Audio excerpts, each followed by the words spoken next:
The following is a presentation of the St. Louis Chess Club. Winter has arrived at the Sinquefield Cup in St. Louis. There's a chill in the air, but these grandmasters have ice in their veins. Fabiano Caruana may run away with the GCT title, but that isn't keeping him from trying to rack up another trophy in the process, defeating the current leader to join him in co-first. Leinier Dominguez is on a roll, winning his second game in a row to join the leaders at the top of the standings. There's a three-way tie with opportunities for points dwindling. Round 8 of amazing chess coming up next.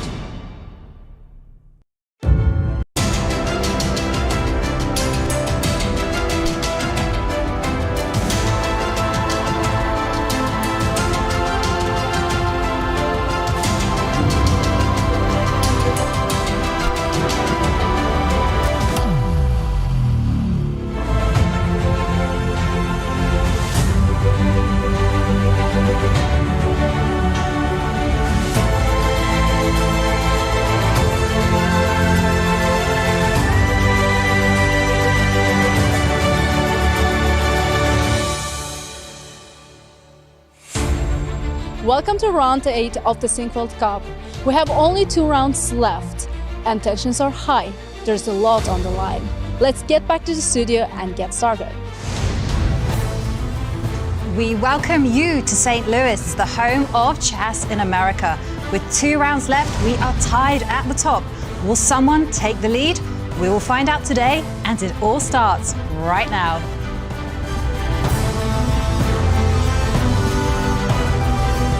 Hello and welcome, and let's get ready because it's the penultimate round at the Sinquefield Cup. And after yesterday's dramatic day, we now have 2 new leaders vying for that top spot. But with 2 rounds remaining, anything can happen in this test of nerves, skill and strategy. I'm International Master Jovanka Houska, and as always, it's a great pleasure to be alongside these 2 very fine and very clever grandmasters, yes, Seirawan and Peter Svidler. We take no credit. We take no credit. Jovi, it's always a pleasure to be with you, and as well for you, Peter. Hello, everyone, and welcome to the penultimate round. Indeed, we have crowned a Grand Chess Tour champion. One, Fabiano Caruana, not surprisingly, has won the GCT Tour. But as far as the Sinquefield Cup tournament itself, it just feels like anything can happen. Jovi, do the honors. Tell us our standings in the Sinquefield Cup. With pleasure, Yasser. And here we can see the standings of the tournament. And it's a 2-way tie at the top between Fabiano Caruana and Leinier Dominguez, both on 4 points out of 6. Also on 4 points is Wesley So, but he has 4 points out of 7 because of Jan-Krzysztof Duda's withdrawal in round 2. Exactly. And as I said, the GCT standings, we know the champion. We're not sure who's second and third, but there you see it. He's uncatchable at the very top. Absolutely is. Well, he began the event with an 11-point head start over Maxime Vachier-Lagrave. Well, he needed a catastrophe to occur to not win the Grand Chess Tour, and that has not happened. So therefore, Fabiano Caruana is Grand Chess Tour champion. 2 rounds to spare, and there he nets a $100,000 bonus. What a year it's been for Fabiano. Truly spectacular. Congratulations, Fabi. Now, tell us about the format for this year's Sinquefield Cup. Yes, and a 10-player round robin. A classical time control of 90 minutes for the first 40 moves and then 30 minutes for the rest of the game. And the players do get a 30-second increment time bonus from move 1. No draw offers allowed, but it's a standard point scoring system. We let the cat out of the bag as far as the schedule is concerned, but nonetheless, do your best. What's our remaining schedule? Well, 2 rounds remaining, and tomorrow it is the final day. Right. Everything will be decided tomorrow. And playoffs for first place in the Sinquefield Cup will also happen tomorrow if needed. we are about crowning champions here in St. Louis. And Peter, this event itself just feels like it's wide open and several players can win it. Absolutely, and the last few days provided us with plenty of excitement, but it does seem to be a three-horse race, as you will see on your screen right now. The current standing is, as Jovanka has already explained, Fabi and Leinier on 4 out of 6 leading the tournament, and Wesley is the only other player above a 50% mark. As you see them highlighted, they probably will end up fighting it out for the top prizes, although the people on 50% could still have a say about it. And let's take a look at the road ahead for our 3 main contenders, starting with Leinier Dominguez, who is still has 2 games to play, and his pairings, as you will see, are probably the toughest of the 3. As white against MVL today, black against Levon in round 9, 2 players on 50%, but playing a very decent tournament overall. Next one is Wesley. He is the only one of the 3 who only has 1 game left, so everything for him depends on his game today. He plays white against Nepomniachtchi, a player he generally has a pretty good score against, but yesterday's loss must not have been very enjoyable for Wesley, and has a bye in round 9. And as for Fabiano, who is completely triumphant in this year's Grand Chess Tour, he has 2 games left, black against Anish, Giri, and white against Rapport in the last round. 2 players who are below the 50% watermark, so very decent pairings to end the tournament as well for Fabi. He might continue crushing, for all we know. And it is my honor and my privilege to introduce Women Grandmaster Anastasia Karlovich with more news from the chess world.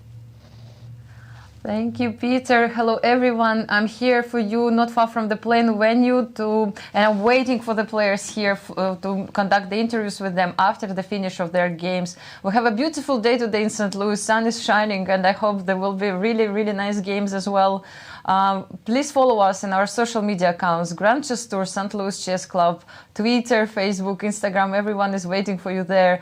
And yesterday, of course, we published the post about Fabiano Caruana, who just won Grand Chess Tour. There are no theoretical chances that anybody will catch him. So 2 rounds to spare. Fabiano won the event, and he got also many, many comments and congrats, including 13th world champion Garry Kasparov, who sent in the Twitter that Fabiano reached tremendous result. If you want to leave your comments and congrats to Fabio, please follow the social media accounts and send the congratulations to him. Believe me, chess players are quite active in the social media, and he will definitely check them. Also, don't forget to check exclusive interviews on the St. Louis Chess Club YouTube page. I have asked players about the state of affairs in the chess world, and they gave very, very interesting answers. I'm sure everybody will be curious to find out what they think about the situation in the chess world on the top, about Magnus, Dingler absence, and many other topics they discussed during those interviews. And on this note, I think it's time to go back to the studio. The round 8 is coming, and Yasser, Jovi, now it's your time. Thank you, Anastasia. I just saw that quote there by Alireza as we see Fabi entering the tournament hall. He says, I started playing chess when Magnus was world champion. Well, I started playing chess when Fischer was world champion. We have a lot in common. And we do. And we see Anish with the white pieces, making friendly banter with Fabiano Caruana and the players there. They are being asked to sign a certificate of authenticity. Absolutely, for the set that they're playing on. Jovi, do the honors. Tell our viewers what they can expect with the pairings. And I see 3 incredibly important games. Please Absolutely. Continue. We'll start off with perhaps the least irrelevant game, Richard Rapport against Levon Aronian. But here it gets really, really tense. Exactly. Anish Giri, who needs a good performance for the FIDE circuit standings. Well, he has the white pieces against Fabiano Caruana, who is already Grand Chess Tour champion. Leinier Dominguez, who also is fighting for a rating spot for the FIDE 2024 candidates. He has the white pieces against Maxime, Vachier-Lagrave, and Wesley So, who has a fight on both these things, the circuit and the rating spots. Well, he has the white pieces against Nepomniachtchi, and Alireza Firouzja does have a bye because of Jan-Krzysztof Duda's withdrawal in round 2. Exactly. And again, there you see the players as they're getting started. It almost seems like what are the players fighting for? It seems like they're fighting for a lot. They are, Those and the nerves candidates, are going to start jangling. I mean, Exactly. yesterday Fabiano said that he felt that he beat Wesley because Wesley was feeling nervous. But here you can see what is at stake. First place nets $100,000. Second place, $65,000. Third place, $48,000, as well as grand chess tour points. And it's about those Grand Chess Tour points as well, because the top 3 finishers in the Grand Chess Tour get bonuses of $150,000 and $25,000, as well as an automatic invite to the next year's cycle as this one. This player has come out of nowhere. Leinier Dominguez. I mean, he doesn't lose games. We've been making hay about that. But boy, his back-to-back victories has suddenly catapulted him. Nobody chose Leinier in the predictions. But look what he's doing in the ratings. Yes, and take a look at this one. Wesley So in the live ratings has 27.57, but Leinier Dominguez improving his rating to 27.56, just 1 point between them. And for Alireza Firouzja, well, he started the beginning of November with 27.77, but it's all gone downhill from then on. A fall from grace indeed, as play is underway. And again, for Anish, if he, and of course he's very ambitious, he wants to make it to the candidates. A victory today is absolutely huge for those aspirations, Peter, and he's chosen the Catalan. Yeah, so this I think is the first proper Catalan of the tournament, so both players are incredibly well booked up and are playing the absolute main line so far. No fancy replies to the Catalans. No D takes C6. Bishop B4. Closed. I need to stop talking because obviously, as I was saying, that no funky stuff is being employed. C76 is a move that has been around forever. In my childhood, when I used to play these openings with black, before I discovered the Grunfeld, this was my preferred reply to the Catalan, which really is probably an indication that it shouldn't be played, if anything. But the idea for black is pretty straightforward. You develop the knight, obviously it now goes to d7, c6 is closed. You often play b7, b6, and the bishop gets developed to either b7 or a6. It's very, very solid, but it does give white time to perhaps play something like queen c2, followed by perhaps the simplest plan here would be something like queen c2, followed by knight bg2, followed by e2, e4, trying to assume control in the center. And the main thing is when white gets in e2, e4, black lets that tension stand. And there has been some new wrinkles with the knight coming out to a6 and c7 as well. Queen c2 already played by Anish. Exactly. Well, again, these players are playing pretty fast, I was going to say, but c7, c6, eschewing all of those bishop b4 check ideas. And also the main line is d takes c4, which is what I was expecting. Exactly. I'm going to switch quickly because Wesley So and Jan are, I think Wesley, more than anybody, has probably played this particular position. This makes me a bit apprehensive, to be honest. Yes, because it feels a short draw. Because why? Exactly. This is the very, very topical, or at least it used to be very, very topical line of the Nimzo, allowing the Nimzo playing queen c2. Queen c2 is by far the main move here.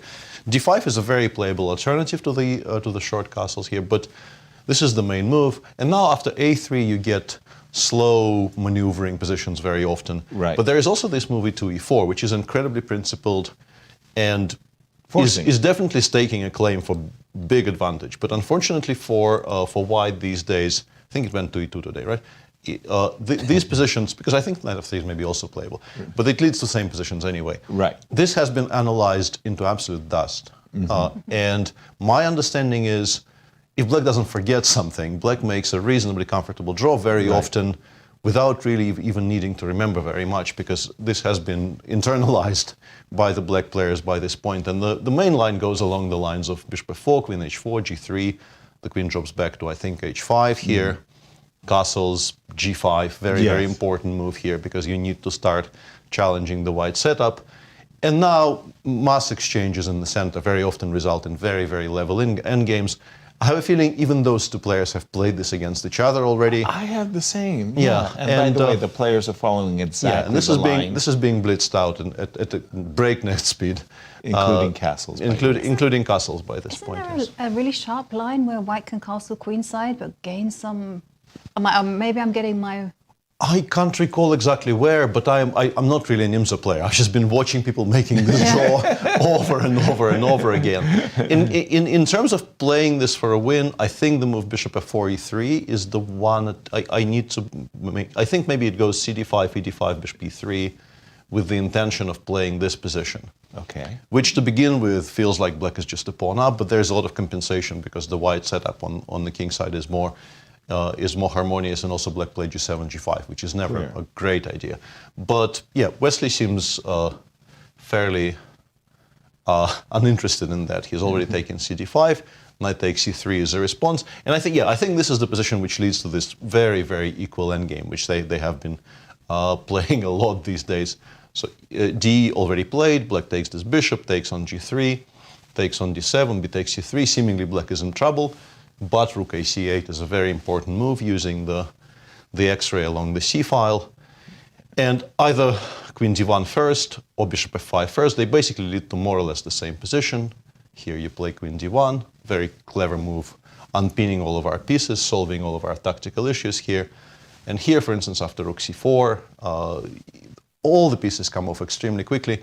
I think there was a notable game where I think MVL won this with the white pieces against somebody in the Champions Chess Tour Anish once. Giri. Yeah, where Anish, I think, assumed a draw for his coming soon, and MVL had other ideas. And by the time Anish realized this is an actual game being played, he was already slightly worse, and he couldn't really readjust to having to defend it. But strictly speaking, this is not very much. Like bishop d7, I think the game went something like this, and Anish ended up losing some kind of an endgame like this. Which, yes, you can lose if you just pay no attention for the next 15 moves and allow white to make a lot of progress on the king side. Right. But obviously this isn't very much. Equal material, opposite color bishops, very few pieces left on the board. And yeah, they so far have progressed up to b takes c3, but honestly, this is, and you have to talk about this. This is Wesley's general approach. He is unbelievably good when you give him winning chances, but he also very often just aims for very, very safe continuations with zero risk, but also not a lot of prospect of winning a game. Exactly. Yeah. Well, he has told us in interviews that his main goal for this event is to get the top 3 standings on the Grand Chess Tour. And to get a qualification in next year's Grand Chess Tour. By the way, I'm looking at move 18. Wesley started the game with 90 minutes on his clock. He now has 96 minutes. Jan, the same, now has 94 minutes. So both players very, very much still in their preparation. And I suspect a lot more preparation, especially once you told me about the MVL Anish game. Yeah. Somebody loses that ending, suddenly you're going to pay more attention to the position. You probably look it up a bit. A little and bit you figure more. out exactly how to hold it. Where else would you like to go, very, Peter? very interesting thing is going on in the game between Leinier Dominguez and Maxime Vachier-Lagrave, because we got distracted first by the Catalan and then by that Nimzo in the game between Wesley and Jan. Yep. But I was in time to see e4, c5.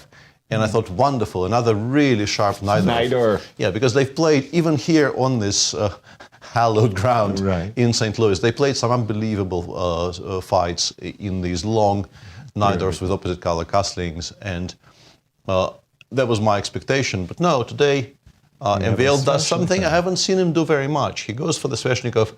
In particular, he goes for the Sveshnikov via this move order, allowing white a very fashionable thing to do, which if you choose between the 2 move orders that might lead to the Sveshnikov, this allows the Rosalima. Right. So people would, I think, generally prefer this one because the Rosalima is a huge body of theory these days. You really need to study it. But the issue with this one is it allows knight takes c6. But Leinier seems to be completely fine with the idea of playing the mainline Sveshnikov. But MVL does something that has existed for for decades, but I think is very, very unfashionable, which is the move knight e7, because I think most people these days play either rook b8 or bishop g5. I'm also not very certain about my Sveshnikov move orders, but I think this is the current idea, and this is what people generally discuss here quite a bit. But knight e7 is a move that leads to a completely different structure, because you don't really want to allow knight takes d5 followed by bishop e6. That will immediately solve most of black's issues. So you have to take on f6. Now black's structure looks even more raggedy than it did a moment ago. But after the bishop comes out to b7, both f5 breaks, and in particular d6, d5 breaks, are going to be available pretty much every move. I think the person I sort of associate this line with is Mikhail Krasenkov. I think he played a great deal of this maybe 30 years ago. But that's, I think, where the height of popularity for this was. I think Vladimir Kramnik also dabbled in this particular line of the Sveshnikov at some point, but he played everything in the Sveshnikov. Yeah, So. you're right there, Peter. Most of the games that I'm looking at are like 2000, and Krasenkov is in there. Magnus Carlsen also beat Jan Nepomniachtchi in this line. On the black side. On the black side, sorry, yeah. And how does Leinier match up with MVL, Jovanka? Yes, and wait for it. And look at this, 1 win each and 7 draws. I demand to know, where did MVL win that one game? It wasn't in the Sinquefield Cup. I demand, No, we have to absolutely call wasn't, for an investigation. Because Leinier doesn't lose in the Sinquefield Cup. No, he doesn't. So it had to be somewhere special overseas. The fashionable thing is to demand an examination, apparently. I see. There are whole petitions dedicated to it. This specific position, Jovi, after bishop d3, what's the most theoretical continuation for black? Does black play d5? D5 D5 looks the is most the most natural. popular move. Black has then- also dabbled with F5, but that looks maybe a little bit too much. But D5, very natural. Also, And rook what G8 happens? has been played. Yeah. What happens after d5? How does the line continue? D5, pawn takes pawn. Okay. Or queen e2 is also queen very E2 playable, is also- I think. The reason playable. I didn't want to play queen e2 is I got scared Of f5, yeah. of f5. And then suddenly it's like, did I trap my bishop? What did I just do? But this actually is an important thing to have under control, because yes, the bishop now on d3, it has very few squares, if any, but tactically, apparently it works out after f6, because after e takes d3, the only move for white here is the move f takes e7, leaving our own queen unfreezed. Right. But we end up being very, very far ahead, because black probably has to take on e7, and now this is basically winning, because this is horrible. This is even worse in a way, yeah. Right. So, and after f6, if the knight goes somewhere, really anywhere, there is now a pin along the e-file, allowing us one more move to stabilize. And then material is equal, but this knight on d4 will dominate the game for the rest of the game, basically. So this is not very good for black at all. So queen e2 is playable.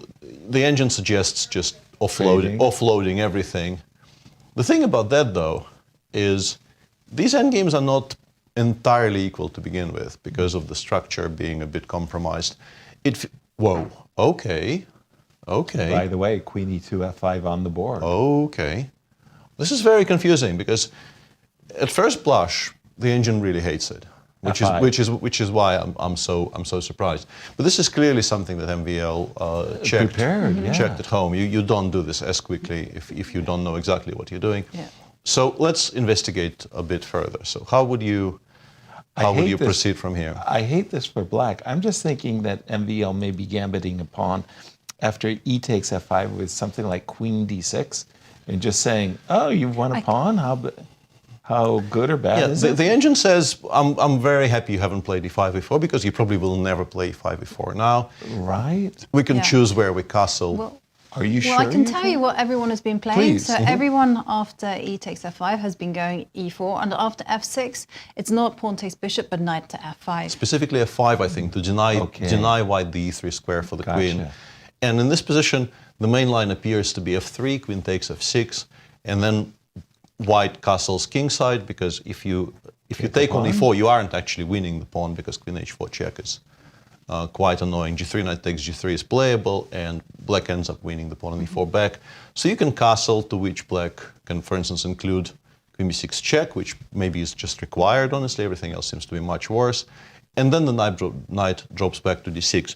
And we end up... king h1, knight let's d6. say rook f2, because king h1, there's also this very quirky idea of playing queen h6. We should share this idea, knight g3. So I think rook f2 is stronger, and now the engine protects the pawn on e4. Okay. And let's stop here and discuss this for a second. I think structurally, this is very, very good for white. And also you have to mention that the king will be going queenside, which if you give white time, queenside will eventually get open and it will go badly for black. Right. But you will probably have at some point... Let's Wow, head this happened over because faster there's than been we could get there. a 3-move repetition in the game between Anish, Giri and Fabiano Caruana. Well, that Anish opening was very interesting, but let's figure out the what's happened. Catalan. How did the players repeat moves? Standard Catalan repetition of Was the it bishop knight- f4, knight h5, bishop back, knight f6. Sorry. Yeah. Standard repetition. Oh, yes, knight h5. We forgot Knight about that one. h5 and bishop d2. We used to call these the grandmaster draws, and the joke on the circuit was, I'm calling for grandmaster draw number 20. Oh, is that the Catalan with knight h5? Yes, that's the one. Knight e5, knight h5, bishop back to d2, knight back. Anish Giri must have calculated that a draw keeps his hopes for the candidacy alive. Yeah, and also, in a way, it's regrettable that this happened because we obviously wanted to watch that game. Absolutely. And it looked like a mouth-watering prospect. Right. But in a way, I think, in particular after the interview he gave yesterday, I think he just wanted to make it clear that he is not, that there's no hanky-panky involved here. Because he mentioned yesterday that he's in a kind of a weird spot in terms of the results in this game. And there's been some speculation about the hypothetical situations exactly like that. There was a very curious occasion. Just as the FIDE circuit was announced, MVL, I think maybe a year ago, tweeted more or less, calling them players A, B, and C. He tweeted more or less the exact situation that we have right now, where Anish could be in a kind of a strange situation where a draw is better for him than a loss. Sorry, the other way around, of course. A loss is better than a draw. So Anish just says, no, I'm not interested in discussing any of this. I feel like my tournament isn't going well. Let's just put pay to all of these speculations, go home, play tomorrow. Okay. And that's what we have. We have our first result of this penultimate round for Fabi, a draw with black. Thank you very much. Anish Giri keeps his minus record. Not so good. This is how it looks so far. We can see the round 8 results. How many minutes are we into the competition? Yeah, well, we didn't even get around the horn, so it's not been that much. We're under the 30-minute mark. 3-move repetition in the opening for Anish Giri against Fabiano Caruana. Wesley and Jan have gone completely let's down that Let's have a look at Let's just that briefly put this on the board. This is the MVL move 25. game. We're 20 minutes into the round or thereabouts, right? This is the position. It might not even be a fresh position yet. I'm pretty sure games have reached here. Right. So as mentioned, it is possible to lose this, but you have to work at it. Right. It's not easy to lose this with black. Right. And I don't think Jan will succeed. I'm trying to imagine this. The sign. The sign says "talent required." Continue with our but let's MVL. go back. Let's go back with a very, very moment. sharp position. Yeah. Knight f5 already on the board, and the position we were discussing after knight f5 was this: f3, queen takes, castles, queen b6 check, very important. Otherwise, black is in a lot of trouble. No, not king h1, rook f2, and knight d6. And I was saying that I think structurally, with the knight coming over to d4, this bishop on b7 currently not being a very attractive piece, black pretty much having to castle queenside into potential opening of the files with a2, a4. It doesn't look like very much fun. But black has their own trumps here, of course. The pawn on e4 is annoying because you either have to, at some point, take, and then the bishop on b7 becomes a lot more alive.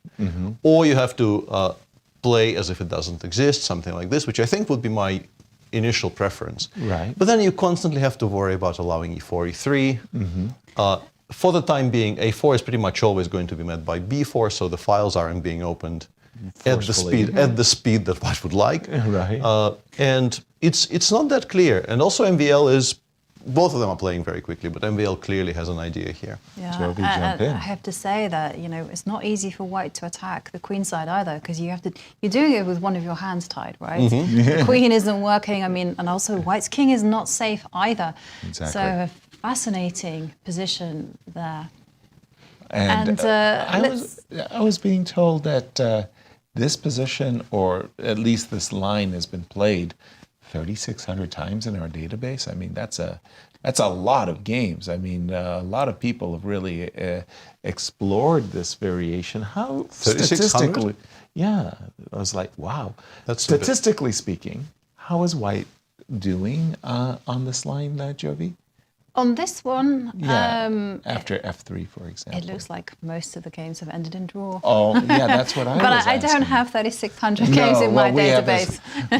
We have a small database And here in the studio. Unless our production is playing tricks on us, that would indicate that this line at some point became very popular in correspondence chess. Yeah, also. So a lot of basically engine versus engine games were played starting from here. And those do tend to end in draws. By the way, do you pay attention to the engine versus engine games yourselves? I try to, but they play so many. Yes, there are a lot of competitions, aren't there? Yeah, and it's basically, you know, they finish one long marathon game and then they start another game and then it keeps on going. Yeah. But I mean, I do follow Grandmaster Matthew Sadler on Twitter, and he's the one who kind of keeps everyone posted on very interesting novelties that have developed. So definitely worth checking out. In terms of the super engine, the one from Norway, what's the name? Sessa. Sessi. Yeah. Yeah, cool. First of all, great name. Does Sessi play in those? No. No, Sessi just follows Magnus Magnus, Carlsen and is that's kind of an amped-up version of Stockfish. Yeah, Sesse Right. is not an engine. Sesse is a supercomputer running the latest Stockfish, so it's still Stockfish. But the supercomputers, do they get in on those computer competitions? Like the supercomputers with Lena's massive... playing, I think Stockfish plays, Houdini plays, I think. Right. No, but they play on and standardized hardware, because hardware. otherwise that would be a bit unfair if one played if one played on a significantly better machine than the other. That would be a bit iffy. You know what I always wanted to see? I wanted to see like, you know how during the pandemic, the bookies set up this kind of virtual horse racing with all the legendary horses. Really? They had nothing else to do, but go on. And Red I like Rum it. won. And who won? Red Rum. Red Rum won. Yeah, the famous horse. Oh my gosh, Yeah. not even I the would like to Secretariat? Come on. Yeah, well, I would like What's to see the wrong with these same books? done with like the former world champions. Give them like all the same knowledge, but just put their styles in and then see who's the greatest of them all. That would be interesting. But I started waving in our production here because I think we should go to the We're camera gonna of the have game a, between Wesley and handshake soon? yeah. Today will be a 2-game round. A 2-game round, as you're predicting a draw. Yeah, this one Yeah, well, is, this is dead over. Yeah, draw this one is over. as it gets. I don't know. Bishop B3 And or they will Bishop end A2? together. They will end 15 minutes above the starting time. Wesley actually ends the game on 1 hour 42 minutes and some seconds, which is 12 minutes above the starting time, which is an achievement in a way. Whenever I see colours Impressive. of opposite colour bishops, I'm reminded of the quote by Boris Spassky Oh, yeah. about how he and his ex-wife were like Right. opposite colour bishops. We were bishops of opposite color, explaining his divorce from his first wife. Exactly. Wesley gains time on his clock. And that's Wesley's tournament done. Yes. By the Yes. way. He has a bye. He doesn't play tomorrow, so he ends on finishes at +1. And that actually gives us a much clearer picture of where we stand in terms of all of those races. Actually, it gives us a kind of a fixed point to discuss how other people are doing. And in terms of, by the way, on the way in, we were while we were being driven to the studio, we were discussing the topic of automatic qualification for the next year's Grand Chess Tour. And I said that it feels like this is more or less nailed on with obviously Fabi and then MVL and Wesley qualifying.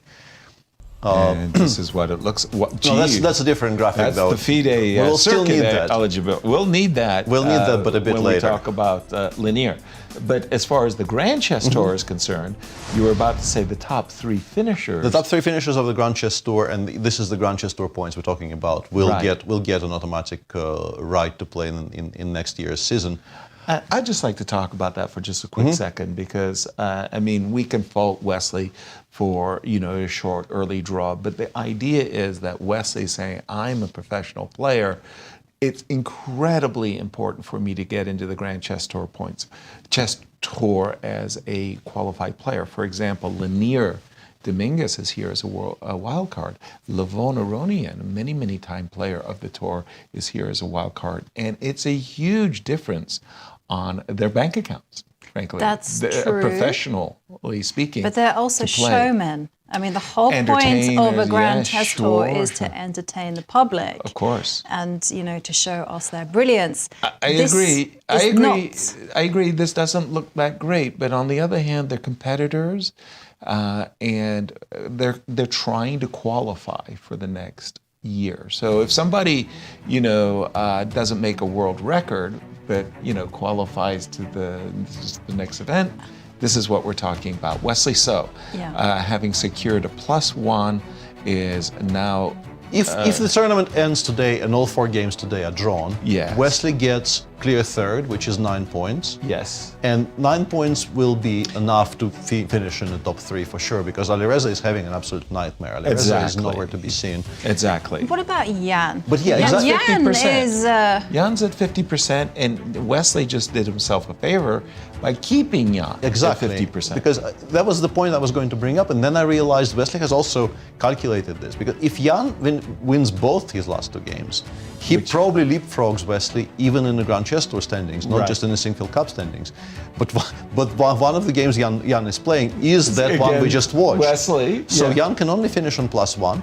Maximum. And he is 3 points behind. No, he's not 3 points behind Wesley. But 3/10 of a point. yeah, 3/10 of a point behind Wesley. Which he will remain. Yeah, so that's actually a very precise calculation there by Wesley, which appears to, as far as we understand it, almost guarantee him the top 3 finish. Maybe just mathematically guarantee him a top 3 finish. A top 3 finish, a $25,000 bonus, and an automatic qualification to the next year's Grand Chess Tour. And again, what I wanted to say is that Levon and Leinier both are not Grand Chess Tour players this year, Yes. and they would love to receive a ticket to an invitation to be a But tour player. that would be at the discretion of the organizers of the And tour. they do it strictly by merit. 2 games today's And penultimate one round. we haven't spoken about at all, but it's pretty sharp, and I'm very much enjoying what I'm seeing here. Once again, began as the Gioco Pianissimo here with the absolute classical, not even D3 on move 4, D3 on move 5 to make it really, old school.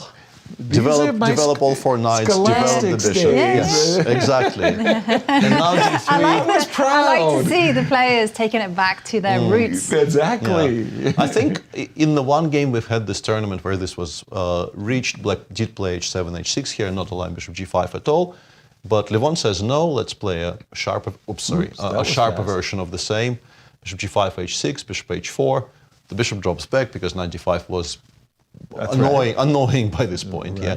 A4 is a move they make very often just to preserve the bishop on this diagonal and also gain some space, but mainly I think just to be able to keep the bishop on the A2 G8 diagonal. D6, and seems a bit strange to, we've retreated earlier, but now we're taking on F6. But this is a very standard thing here because weirdly, I think White actually prefers trading this bishop for a knight rather than trading it for the bishop on E7. For example, because castles, let's say castles. Black knight very G4, seriously could consider something like knight H7 or knight H5, trying to provoke the trade on E7. Gotcha. And what we're doing by trading on F6 is we're saying we now have decent light square control, and also this bishop has very little future in the immediate, because it's very much hemmed in by Black's own pawns. Levon plays G6. He generally likes. I'm going to preserve the bishop. Yeah, preserve the bishop, and also Levon very much likes in all of these Spanish and Italian positions to at least hint he will play a 5 one day. Yeah. He is maybe the biggest proponent of this, let me just show it on the board to illustrate. The idea of king h8 followed by knight g8 has been played by Levon in about 20 different variations. Right. We'll return to this, but for now, Anastasia is with a special guest in the other studio. Yes, exactly. I have Fabiano Caruana here with me. The game with Anish Giri finished in a draw. We haven't even finished our coffee yet. What happened in this game, Fabi? Yeah, so I had this thought yesterday that maybe he doesn't really want to win the game, just because the candidates race is so weird that, of course, he doesn't want, like Wesley, to get a higher ranking in his tournament because that would give Wesley the better circuit tour. This is basically the explanation for what happened today. And actually, I know that Anish is like he's kind of a master of like body language. So when he already played his like first 4 moves, he was playing them so quickly that I had this impression that he wants to draw. Like both the opening choice and the speed at which he was moving, it felt like kind of body language like, let's finish this game. So I was kind of thinking like, okay, what to do? I decided to play C6 line. Now you have to find a way to make a draw, yes, with black pieces also. No, I mean, I of course, like DC4 is the line I usually play. It's, of course, extremely solid, but this is more of a fighting line, in fact. The thing is that after, like, rook d1, knight d7, knight e5, black doesn't really have ways to continue the game, because you shouldn't, I mean, if you take on e5, you get a bit worse. Like, there's this kind of, I think, well-known line, something like this. And other moves, I mean, there are moves here, like, I think you can play rook c8, you can play h6, you can do various moves, but kind of the approved way is to do this, and then you repeat moves. Actually, in this position, I think many years ago I was playing this position with white pieces a few times. For example, I played it against Dieter and Icipianu. I played it against Mickey Adams.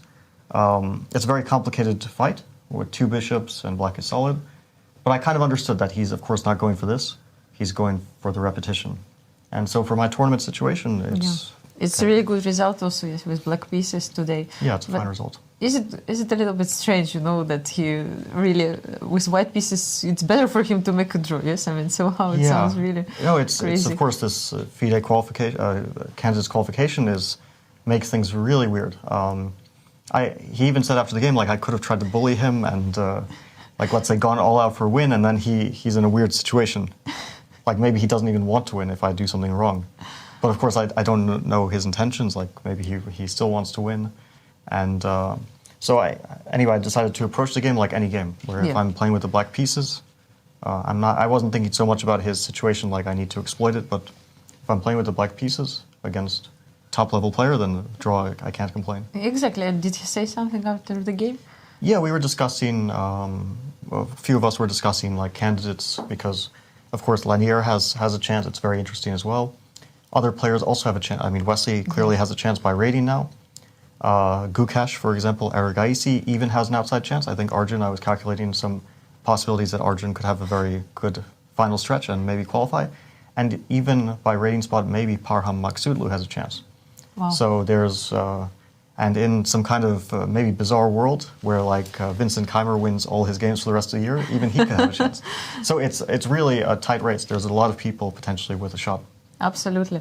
But of course, let's not forget that yesterday anybody in this tournament lost even theoretical chance to catch up with you for the Grand Chess Tour points, and you won the Grand Chess Tour 2 rounds to spare.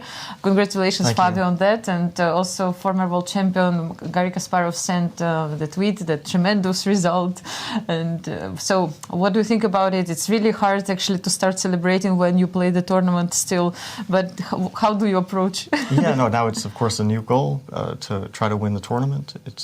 I have a good chance. Leinier also has a good chance, and I think nobody else has a very realistic chance, I believe. I mean, of course, things could happen, but... Probably Wesley will make a draw today. Wesley drew. Already drew, yes. It was clear for him that like he's trying to take his chance with the rating spot, maybe, and he still has a good chance with the rating spot after this draw. So Wesley doesn't have any more games, so finish the tournament. He can't win the tournament. I mean, he can only tie for first if both of us lose, and Leinier draws here and loses his last game or something like that. Then it would be a tie. But generally speaking, most likely one of us will either share first or get clear first. You play with Richard tomorrow with white pieces. What do you think about it? Yeah, it's Richard doesn't have such a good event so far. Yeah, he's struggling here. A lot depends on this game, of course, of Leinier, because we'll see how the tournament situation looks. He could win this game, but I feel like Maxime has prepared some very sharp stuff. It's clear he's in preparation. He doesn't normally play Sveshnikov, so he played this rare move here, knight to e7. This is actually favorite, I think, used to be of Magnus Carlsen. And to be honest, a long time ago I checked this position, but it's really been a long time, and I don't remember a single thing about it. So f6 and knight f5, and we'll see what happens because it's super sharp. Yeah, very interesting game. I don't think Leinier will lose because he's such a stable player, and generally speaking, unless something goes wrong, white should be in complete safety here. But at the moment, it doesn't look like that. Yes, everything is like. Yeah, it's super sharp. Super sharp, yes, of course, it's exactly. good for Maxime that he's in preparation, because if he weren't in preparation, I would assume that black would be in serious danger. Of course. Yeah, thank you so much, Fabi, and all the best of luck for you for the last round, and see you tomorrow. Thank you. Thank you. Thank you, Anastasia. Thank you, Fabi. And let's just refresh everyone's memory about the fabulous year that Fabi's had. Yeah, it has indeed been fantastic. It started in Romania, winning the competition there and earning $100,000. And the Grand Chess Tour Croatia, he came fourth, netted $20,000. And then at the World Cup in August, he secured his spot to the 2024 candidates by netting third place. Also US champion, and just recently won the St. Louis Rapid and Blitz. And also 2023 Grand Chess Tour champion. And maybe still the Sinquefield Cup Yes. champion as well. That would mean that he would be a double winner of the two classical events in the Grand Chess But Tour. what would you say if you won 3 tournaments in a row? What's that?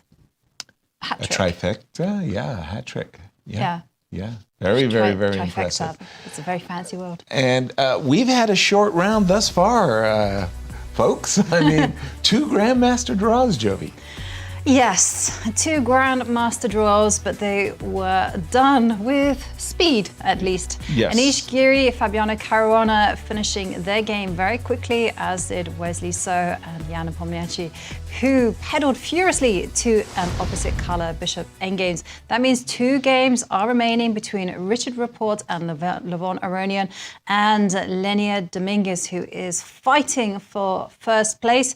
He faces off against Maxime Vachier-Lagrave, who has uncorked some home preparation. Yeah, we know that it's still a theoretical position, and I think very much like Fabi just said in his interview, where he has to recall, he hasn't looked at knight e7 in some time. I'm sure for Leinier, he's thinking about those same variations that you've been describing, f2, f3, Peter. Yeah, returning to this for a second, it's interesting that Leinier, after very confidently getting to this position, Right. he was still, I think, above his starting time when he played f6, has now sunk more than 20 minutes into this particular one decision. Apart from, you can get to the position where we're discussing in 2 different orders. Black still has to take on f6 regardless, so you get here by either starting with f3 or starting with castles. There is also an option of playing g2, g4, forcing the knight away, just castling queenside, putting the knight on d4 next move, because black can't really.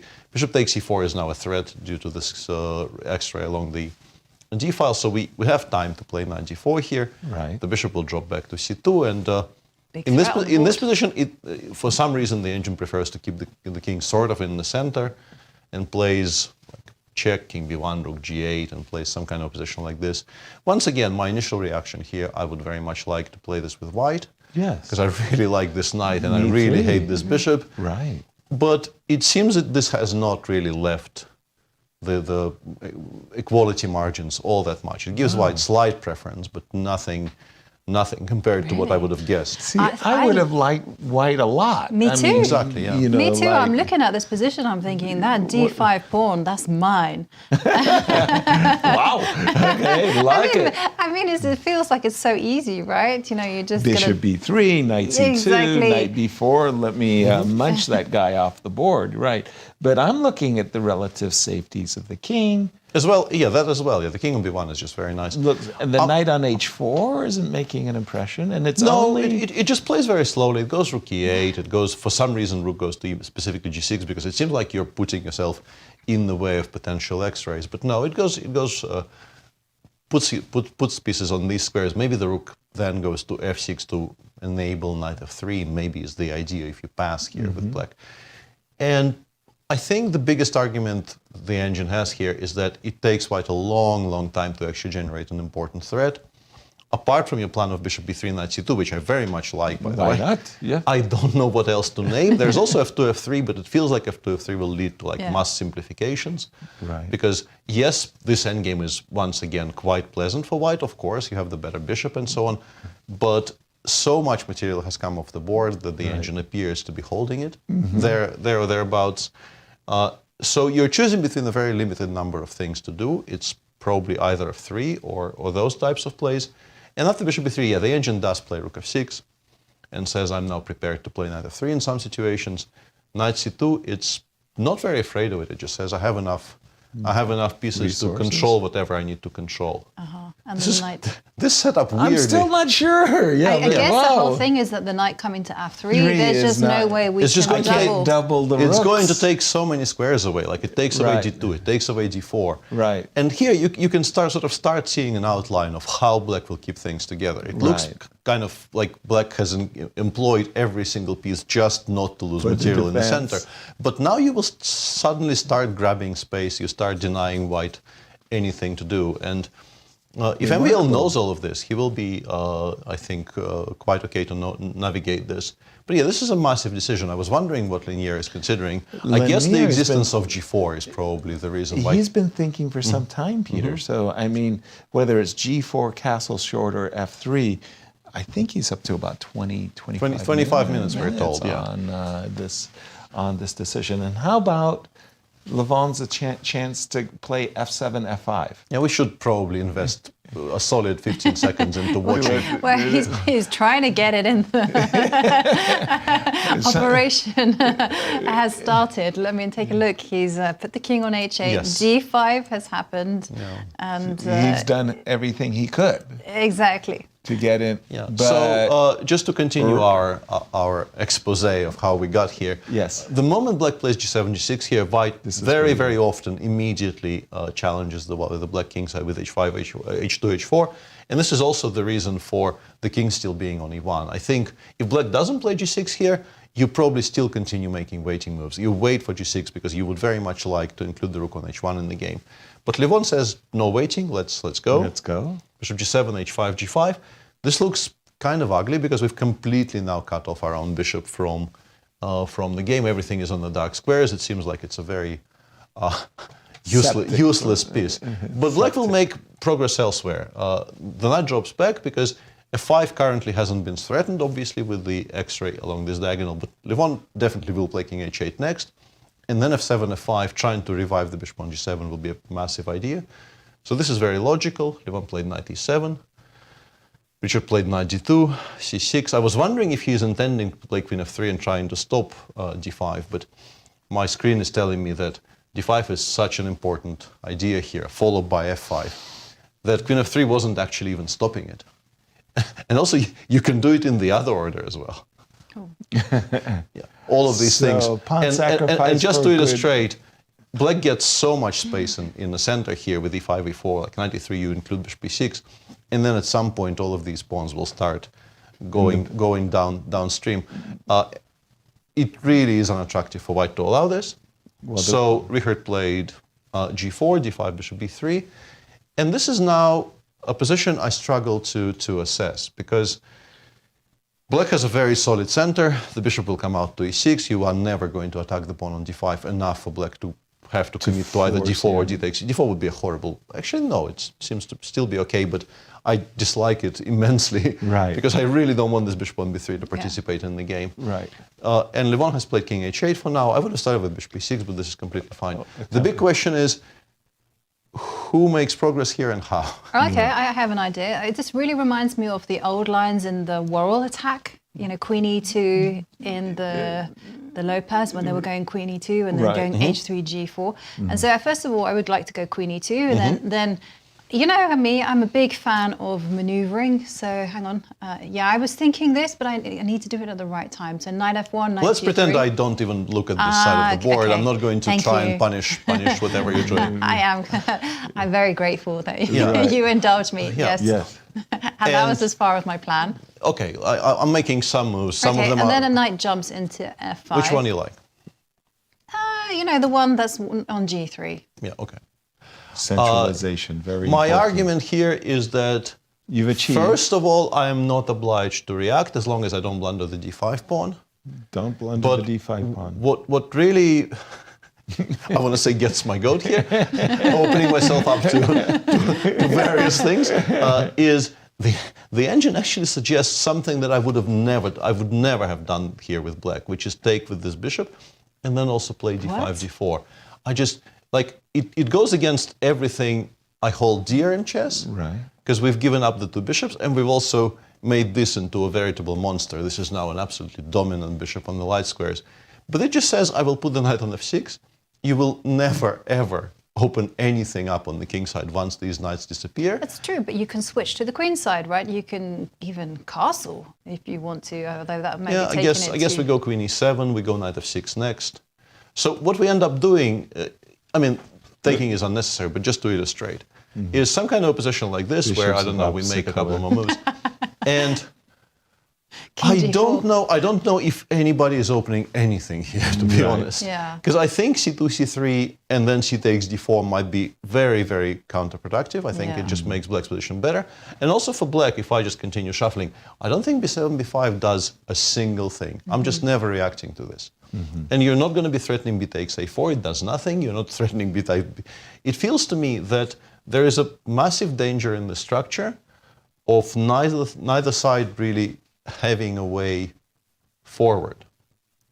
Because what I really liked, what I also thought was the only productive plan white has, doesn't appear really to give you very much at all. So it's an interesting position. It's a structure I've never really seen before played at the top level, or at least I can't recall seeing it at the top level.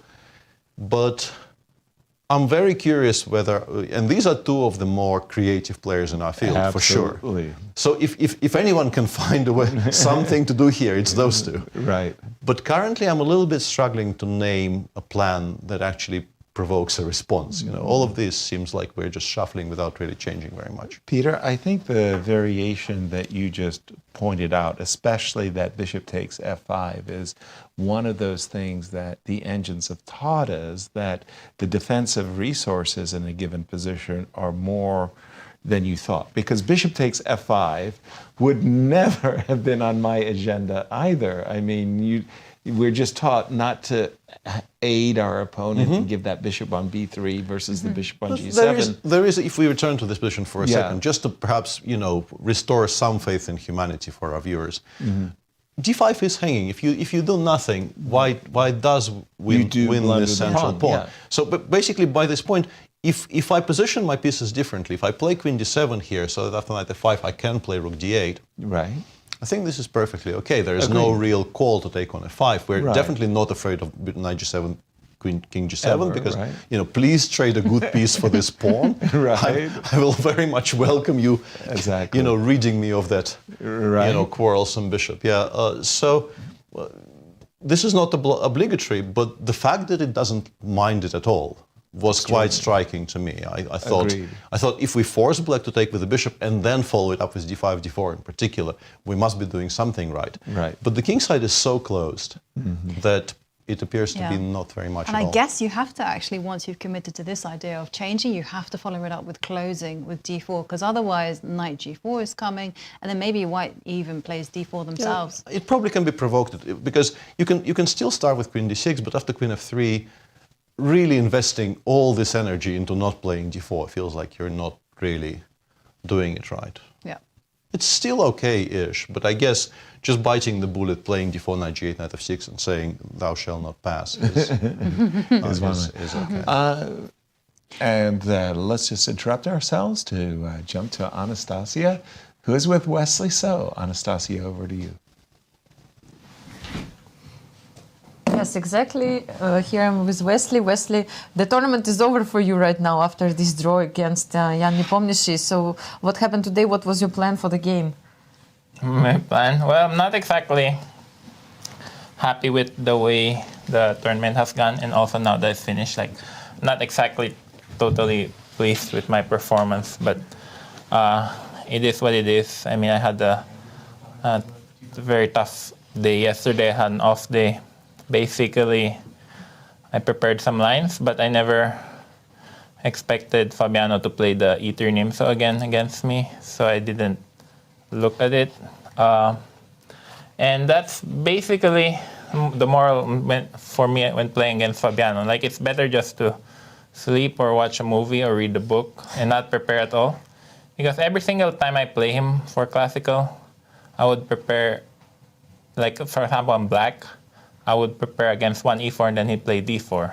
Or I would prepare against 1 d4 and then he'd play c4. So it just, every time I prepare against Fabiano, it ends up in a disaster. So I knew it was going to happen yesterday. Like, I would prepare something and he'd play something totally surprising that I didn't expect. But,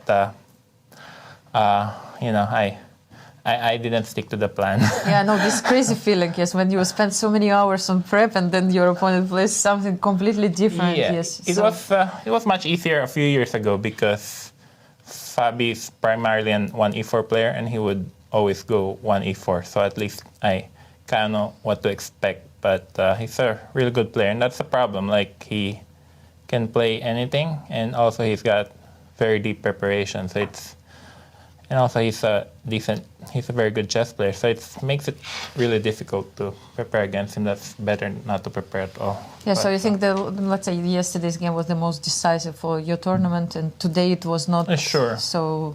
Yeah, but I mean, to be honest, Levon Aronian also gave me a free gift in our game. Like, he also blundered by playing c5 in the endgame.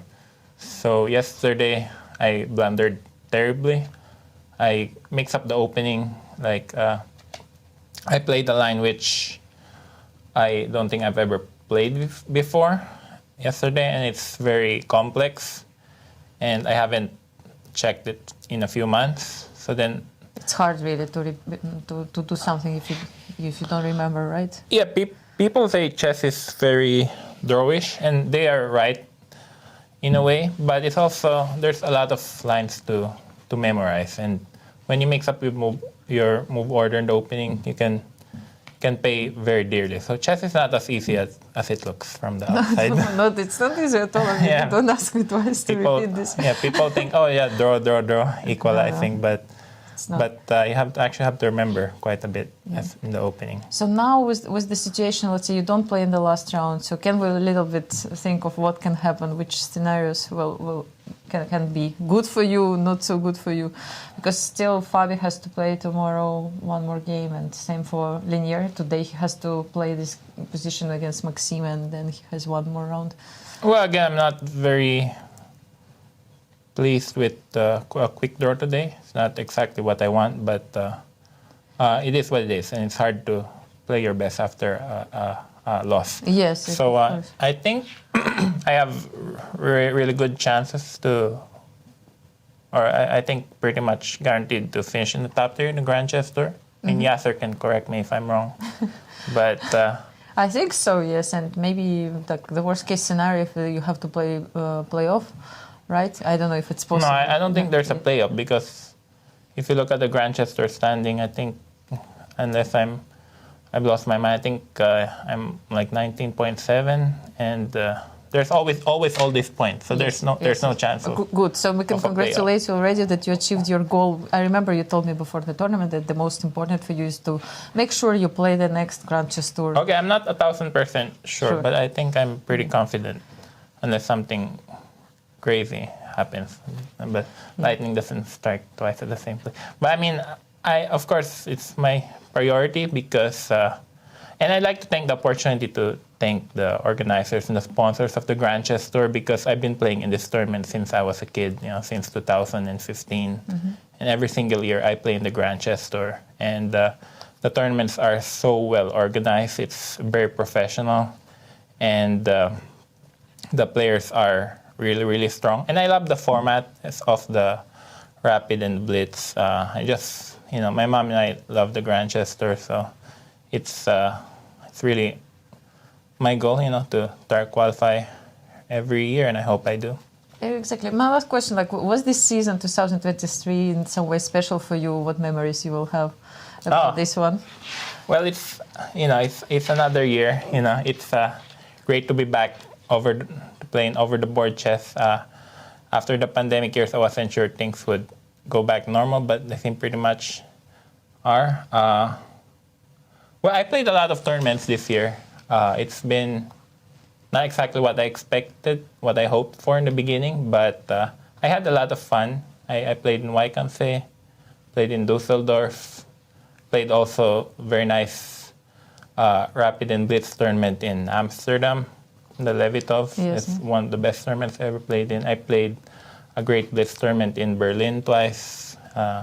With World Chess, yes. Mm-hmm. Yes. So, we had the World Rapid and team. Yes, exactly. Yes, many events, and you became the world champion also with the team. Yes, Wesley. So it's been a fun year. It's been a lot of events, and I had a great time. I love playing chess, and I'll do it again in a heartbeat.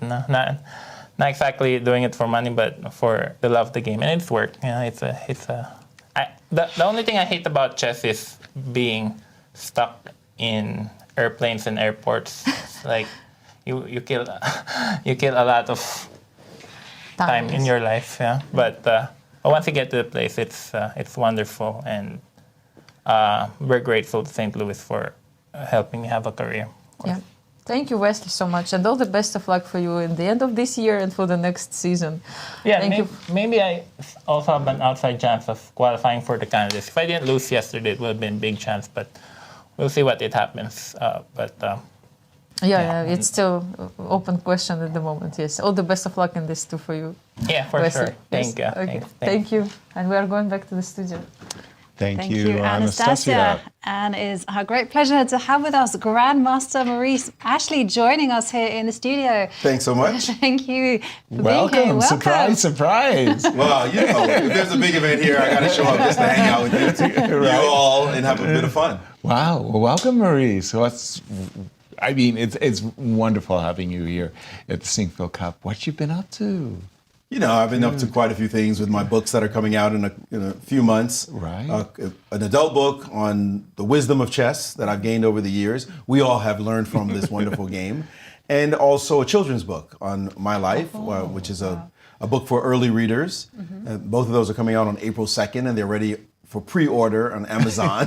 So if you want to check that April out. 2nd. There's something funny about that one. Yeah, somehow both publishers decided to do it on the exact same day. Nice. And of course the Chessable courses. I'm trying to catch up with you, Yas. I'm at my 4th course now. Wow. I just finished How to Reassess Your Chess, but Jeremy Silman, as you know, he recently passed on. So I had that opportunity to voice that classic. Right. So happy about that. So, just trying to stay busy. All right. And of course, watching you all do a fabulous job on the show. And obviously, we're at the Sinquefield Cup, final tournament of the Grand Chess Tour. Have you been following? I have. I've been watching all of you do a masterful job. Peter handling the big board, with incredible finesse. The biggest shoes to and step insight, in. as always. So yes, it's absolutely been an interesting blow up in the last couple of rounds when all heck broke loose and people started bashing each other, which was cool to see.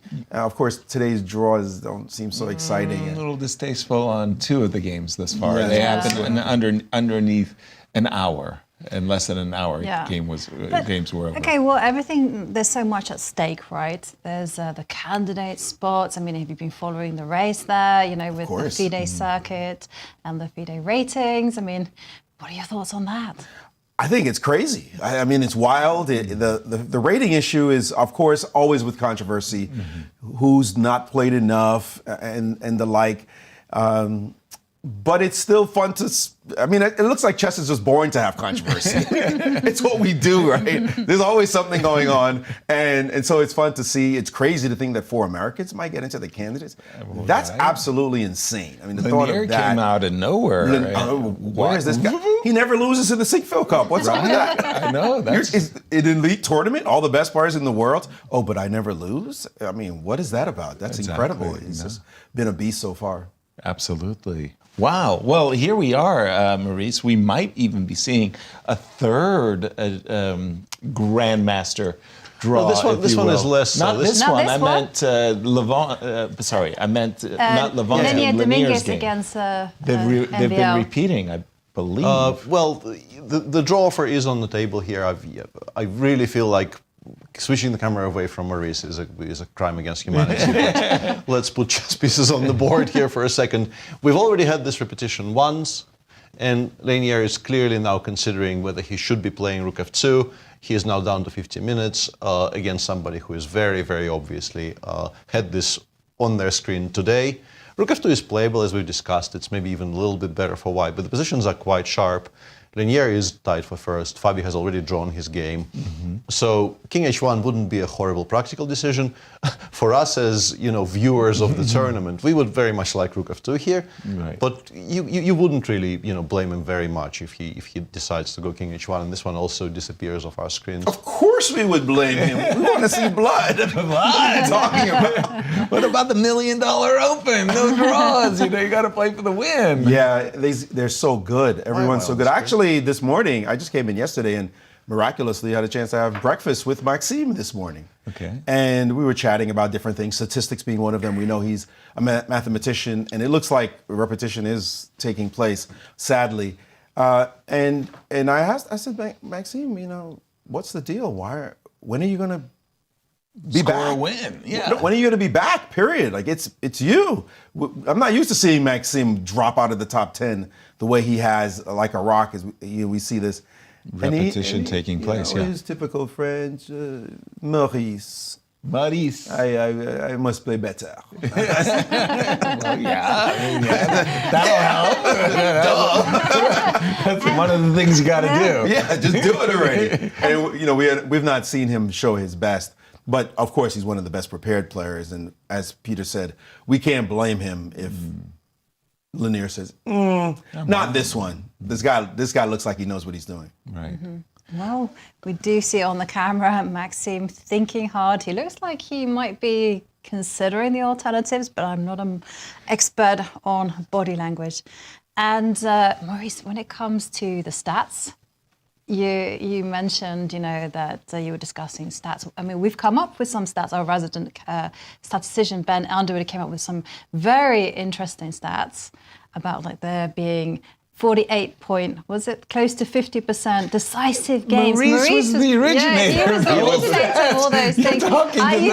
Preaching to the choir here. I know, but were you surprised by how things turned out? Statistics has been something, as Yaz knows, he and I have talked about it quite a bit. Unfortunately, sadly, Yasser is a Dallas Cowboy fan. So peace. Blessings to the Dallas Cowboys for all the joy that they bring to their fans. Yeah, I'm a New York Giants fan, as he knows. So the opportunity to needle me, he's not going to lose that given how badly we're doing, and they're doing a little bit better in the standings. But nevertheless, we know that watching sports, stats are a huge part of it. Analytics has transformed basketball without any question about it. It used to be pound in the paint. Now players are shooting threes like it's going out of style. And the transformation is from the numbers.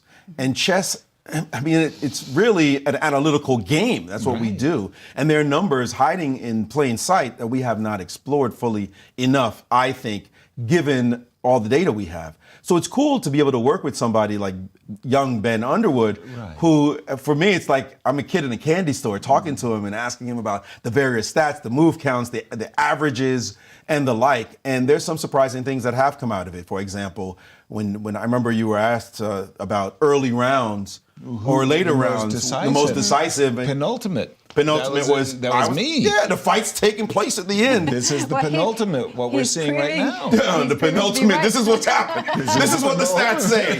This is what happens in the later rounds. Players are more inclined to draws. And your intuition is one thing, But Peter, you mentioned, I remember you being stunned by a couple of stats as well. But let me show you Let's- one. let's- You let's see have some a of this look at data. some of There's a this new one data. coming up. Graphic, Yeah. about which rounds are the most decisive. Oh, here we go. Sinquefield upset. Sorry. This is a new one. Let's go. Okay, the most significant upsets by Magnus Black losing. over white. Oh, Magnus Carlsen 2014, losing to Hans 76. Niemann. Remember that? Last year, yeah. I'm not sure it rating point. counts officially anymore. The largest white over black. But wait a Jeffrey second, Jean. Carlsen versus Caruana, 76 rating points is the largest upset with the black pieces. Outside of the Niemann game. Right. How- And the lowest FIDE rating to Wow. win a game was Darush versus Jeffrey. I'm quite, Interesting. that's that. I think this interesting stat between Carlsen and Caruana. I think that's the case because usually there's not a significant rating difference between the players because very few. I mean, it's usually the top players in the Right, tournament the gap that is are small. invited, so the gap is smaller. So that Right. 76, which would seem somewhat surprising Right. in an open tournament, for example, would be stunning in an open tournament. Is not so surprising here. For me, when we were talking about stats and as we were coming into the very, very first broadcast, we had the Zoom call with you, Maurice, and you were saying that you and Ben had done this, detailed look at some of the stats. For me, one of the things that you pulled out, which was a real gem, was one Leinier Dominguez. Nobody beat Leinier. Right. Didn't see that coming at all. That's like, yeah, so we should be doing more analytics with the chess world. It's just, it lends itself perfectly. It's in its infancy now. Right. As you start making these comparisons, the players themselves could benefit. One of the things that I found stunning, I believe it was a Wesley stat that said he's the worst performer in the second half of the tournament on the tour. Right? Wouldn't have Now, guessed that. I don't want to get pointed out as the worst performer. Put the finger on that guy. Hey, wait a minute, why are you showing this? But it's kind of interesting. that. If you're doing well in the beginning, but you're not performing later, what are the reasons for that? Or even things like long games. Peter Svidler. Shortest game. Yeah, Nepomniachtchi. I mean, Peter, you pointed out that the stat when Jan was the one who won his games in the longest time. Yeah. Now, to me, when you think Jan Nepomniachtchi, that's fire and brimstone and throwing, all kinds of craziness on the board, tactics. He must be winning games quickly. How was Jan the one? 65 move average. 65 moves, Jan Nepomniachtchi.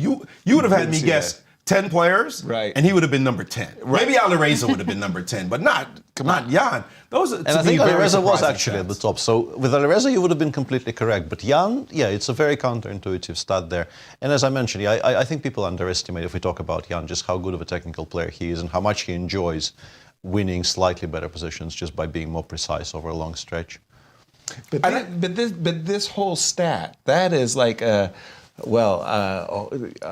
rich vein to dig and to get these, And think about that as a player. insights. Think about it as a player, not just as Yeah. commentators and fans, but think about it as Analytics. a player. If you say, "Oh, it's Nepo. He's a fighter. He, fire and brimstone. Keep the game calm. Let's go into an end game." And then the stat says, "Dude wins all the end games." That's what whoa.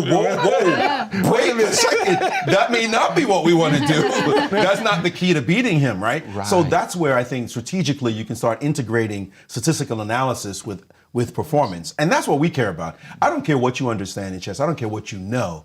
How do you perform? That's what we really want to know. And how do we perform individually as players? If we've done a statistical analysis on your own games, what do they show? They might show something surprising. Yeah, I would love to see that, right? Just to have some data on whether I do well on closed positions, open positions, the bishop, the knight, because we have certain assumptions about our play, but the stats will prove otherwise. I was stunned looking at my games. I used to think I was such a tactician. I always wanted to attack. And when I reviewed my games, after long retired and looking at my games, I was like, this guy is boring. Who is this guy? He's trading off In the game, I was looking at all the crazy variations. Did I play the solid move? What? Right. So a lot to be seen from real analysis. I remember my own case. It was pretty funny. I'm going to play a match here in St. Louis against Anatoly Karpov. Holy smokes. You're going to play one of the world's greatest players ever, Anatoly Karpov. You're going to take it seriously. So I did this openings search. What am I going to play against Anatoly? I know he's going to play d4. I got a problem. I'm going to play d4. I want to surprise him. I'm going to play the Dutch. He scores 72%. Whoop! Tear that one up. Okay, I'm going to surprise him. I'm going to play this. Whoop!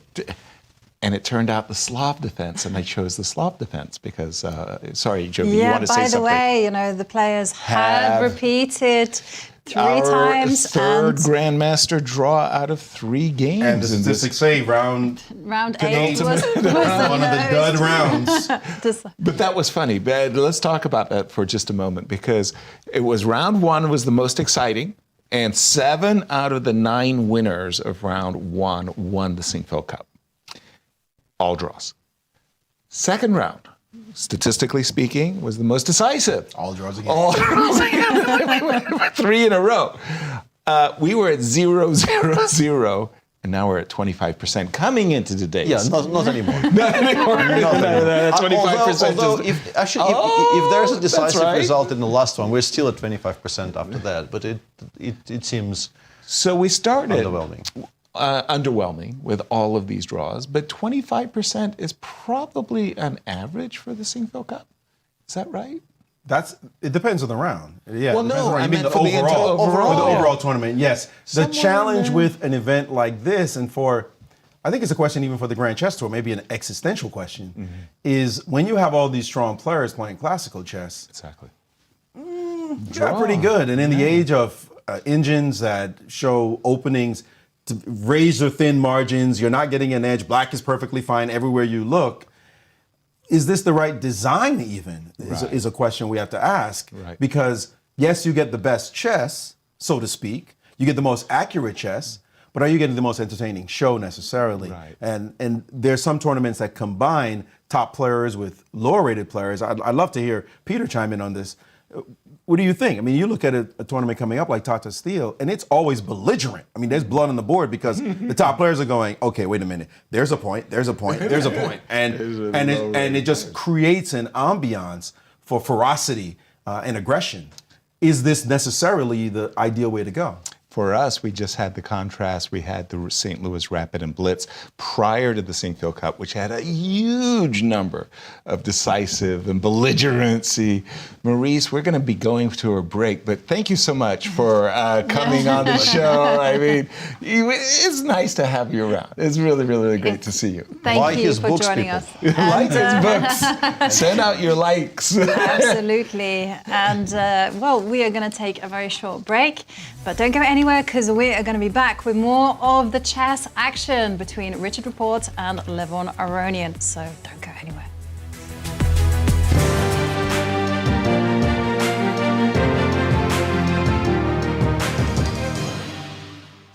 It's a pleasure to sit, first of all, with you, Tony, here, because I know that with Sinquefield Cup is coming, it's just nearby, and you are so busy with many things. So thank you for coming, first of all. And now that we are celebrating the 10th anniversary of Sinquefield Cup, it's important to kind of make sure, acknowledge the role which you played in this tournament. And let's say your passion to chess, your organizational skills made it clear that this tournament has high standards.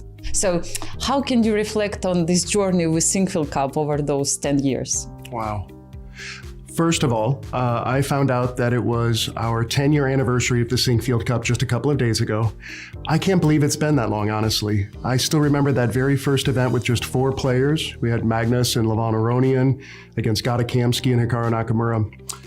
And for me, watching all of these great players come to St. Louis, growing the event from 4 players that year to 6 the following year, into 10 players, making the Sinquefield Cup a part of the Grand Chess Tour. I think I'm most proud of the fact that this is legacy building for the St. Louis Chess Club. What the Sinquefield Cup has done for St. Louis is establish it in the chess world throughout history. Absolutely, but let's start from the very beginning. How it was actually done, how the first one appeared, and what was the inspiration for the first Sinquefield Cup? The first Sinquefield Cup, we owe a debt of gratitude actually to Sunil Weermanthri. Sunil is a chess coach himself, also known as the stepfather of Hikaru Nakamura. Sunil has been a great partner with the St. Louis Chess Club over the years, and he was traveling to a chess tournament where both Magnus and Levon will be playing. We reached out to Sunil and said, hey, we would love to get these guys to play in our first Sinquefield Cup. At the time, the name wasn't even the Sinquefield Cup. And so Sunil, while he was over there, had the opportunity to chat with both players and secure their commitment to play. So that, I would say, is how the first Sinquefield Cup came to be. Wow, it's really interesting. I mean, I'm sure many people don't even remember how all this happened. And how do you see the tournament grown all these years from that event, the first one, until the one we have today, 10th Sinquefield Cup? Looking through all of the Sinquefield Cups, it's interesting from the perspective of the broadcast, the arbiters, commentators, the crew that puts the event on, social media coverage, everything has changed about how we produce an event like the Sinquefield Cup. You know, in those early days, it would just be a couple of commentators in the basement of the chess club, a couple of camera operators capturing all of the footage from both the playing hall and in the studio itself. You know, and there were some hiccups in those early days. I remember when the stream would go down and everybody would be running around trying to figure out how to make it come back up. I would say that not just the professionalism for the chess players and that side of the event have improved over the 10 years, but I would say what the club has really done well has set the bar for chess broadcasting and chess coverage. Exactly, and also we know that Sinquefield Cup is a part of the Grand Chess Tour, the big, you know, the big tour, and what role it plays in the whole Grand Chess Tour, and from which moment actually it became the part of it. The Grand Chess Tour started in 2015, actually. It was a partnership between the St. Louis Chess Club, the London Chess Classic, and our friends at Norway Chess as well. So there were 3 classical events that first year, no Rapid, no Blitz. The Sinquefield Cup is the one event that has been the mainstay throughout the entire Grand Chess Tour over its, 8 years, I guess now. So the Sinquefield Cup to me represents kind of the bookend of the Grand Chess Tour season. It's a classical tournament that brings together all of the very best players in the world. And the players already know what their standings are from the rest of the Grand Chess Tour. They know what they're coming into this, and they know how hard they have to fight. And I think that produces some very exciting chess in the Sinquefield Cup. Absolutely. As a technical director of the tournament for so many years, which challenges you had during all these years? Can you tell some interesting stories and some challenges which you had and you had to solve and you solved successfully? I could write a book on the challenges that we have faced organizing major events like these. Things you wouldn't consider: geopolitics, the closing of canals, delayed flights, and weather in Norway can impact a chess tournament in St. Louis. I remember spending very late nights and very early mornings on the phone with the U.S. State Department and embassies and consulates around the world trying to help players get their visas. In fact, I remember one story specifically. I was with Nepomniachtchi trying to obtain a visa to come to St. Louis. The U.S. Embassy was delaying and he didn't have time on his own. So I went with him in person to the U.S. Embassy in Croatia to try to obtain his visa. Unfortunately, we weren't successful that time, but I learned a lot about the visa process. Absolutely, I can imagine. You know, I've been through this process also many times, but thanks God, I mean, players are here, and Sinquefield Cup number 10 is next to the corner, on the next corner. So what are you expecting from this one? This year's Sinquefield Cup, I think, will be one of the most exciting because it has some really interesting players in it. Guys like Richard Rapport, Jan Duda. These are some players that are right on that threshold. You know, we see the Magnus Carlsens, the Levon Aronians, the Leinier Dominguezes. These are players that have been established in the top 10 and have won major events themselves outright many times. I think this is a really exciting time for chess because we still have those established players, and at the same time we have these upstarts that are really coming into their own. So I think this year's Sinquefield Cup promises to be a bloodbath across the board. Absolutely, but what about the most exciting Sinquefield Cup for you personally? Which one was the most memorable? So there was a year that Vachier-Lagrave played the Sinquefield Cup. And I don't remember exactly which year it was, but driving into work that morning, I was driving just past the front of the chess club, and I saw Vachier-Lagrave walking into the Starbucks. I have to admit, I almost crashed my car. I was so excited. I'm like, it's Vichy, it's Vichy. I had to calm down and realize, yep, he's going to play a chess tournament here pretty soon. So that was really exciting. This is a funny story. Probably the most exciting Sinquefield Cup for me would have been the one, I think it was 2017, where Fabiano went 7-0 in the first 7 rounds. I mean, watching that performance and calculating the odds of him doing it again, and is he going to make it in round 5, and is he going to win in round 6, and will he win in round 7?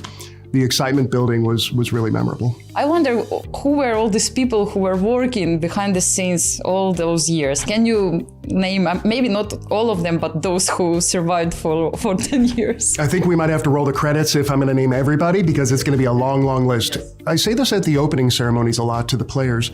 They have a lot of contact with myself, or maybe with Rebecca, who's our event manager, Kelly Toll, who handles travel and hotels for the players, but they don't have a lot of interaction with the rest of the staff, literally dozens of people who make these events possible. From the front desk staff at the chess club who answer the phone and sell tickets and make sure that guests and members have access to the commentary, to the folks that actually produce the events, the Kevin Duggins, the Brian Adams, Marcus Batten, that are behind those cameras, that are configuring the devices and making them happen. Eric Arnson, who makes sure that the website and the technology is working properly. Leonard Otis, who makes sure the DGT technology works. It literally does take a village to produce these events, and we're really lucky to have a great team. Exactly. So my last question, what do you think is the impact of Sinquefield Cup on the history of chess and the popularity of chess? I think the impact the Sinquefield Cup has on the history of chess is still being made. I think what we're doing in St. Louis is producing great quality events. We've done it for 15 years, and I look forward to doing it for the next 15. That's a great comment. I mean, Tony, all the best of luck in this, and all the best for the Sinquefield Cup, which is coming tomorrow. Thank you very much. Thank you.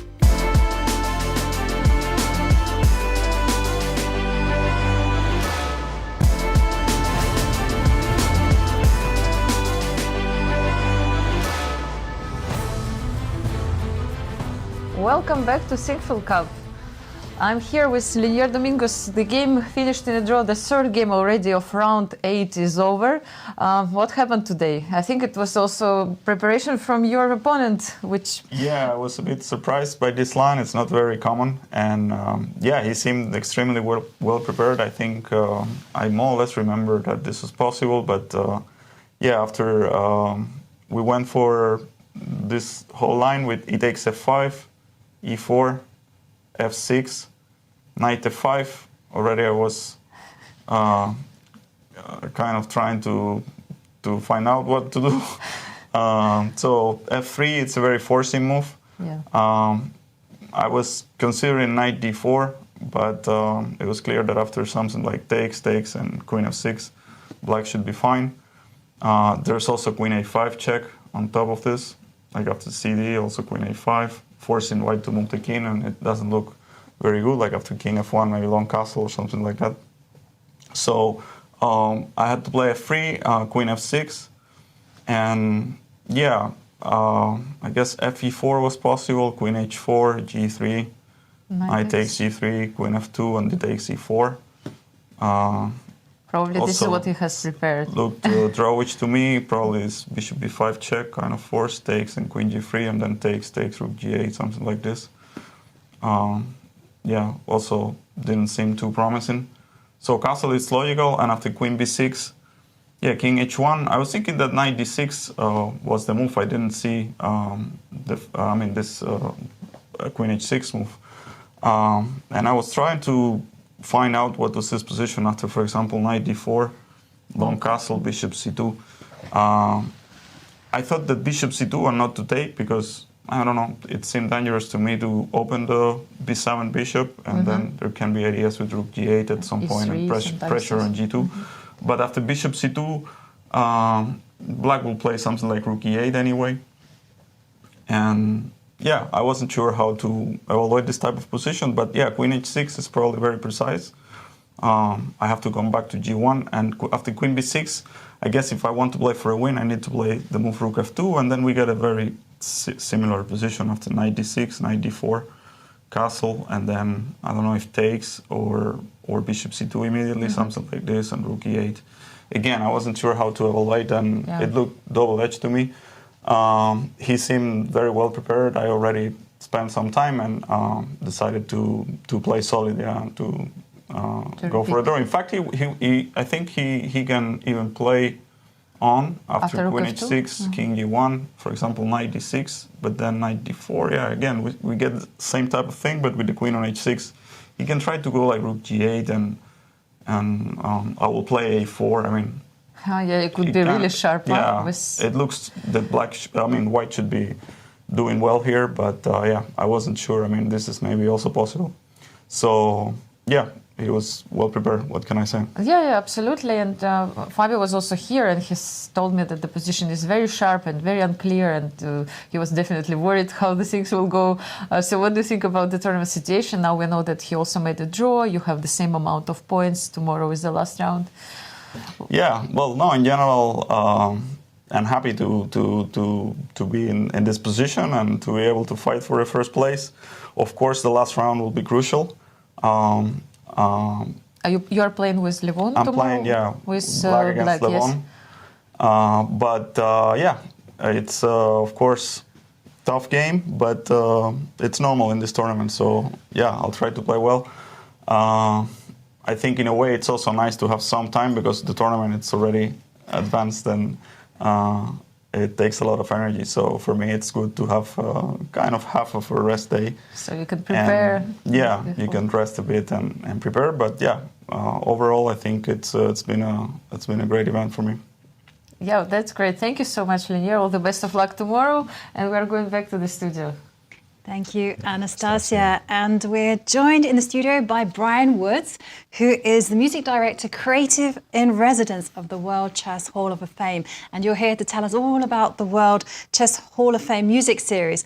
But before we do that, we're going to go to Peter, who's going to update us on the one game remaining. Just a brief update on this. After King H8, Jovanka's move knight df1 has been played, and when we were discussing it between ourselves, I allowed White to do everything they wanted. Levon said, no, I will actually try to work against your plans. Queen a5 check was played, provoking queen d2. And here, Levon chose to get the queens off the board and play rook d8.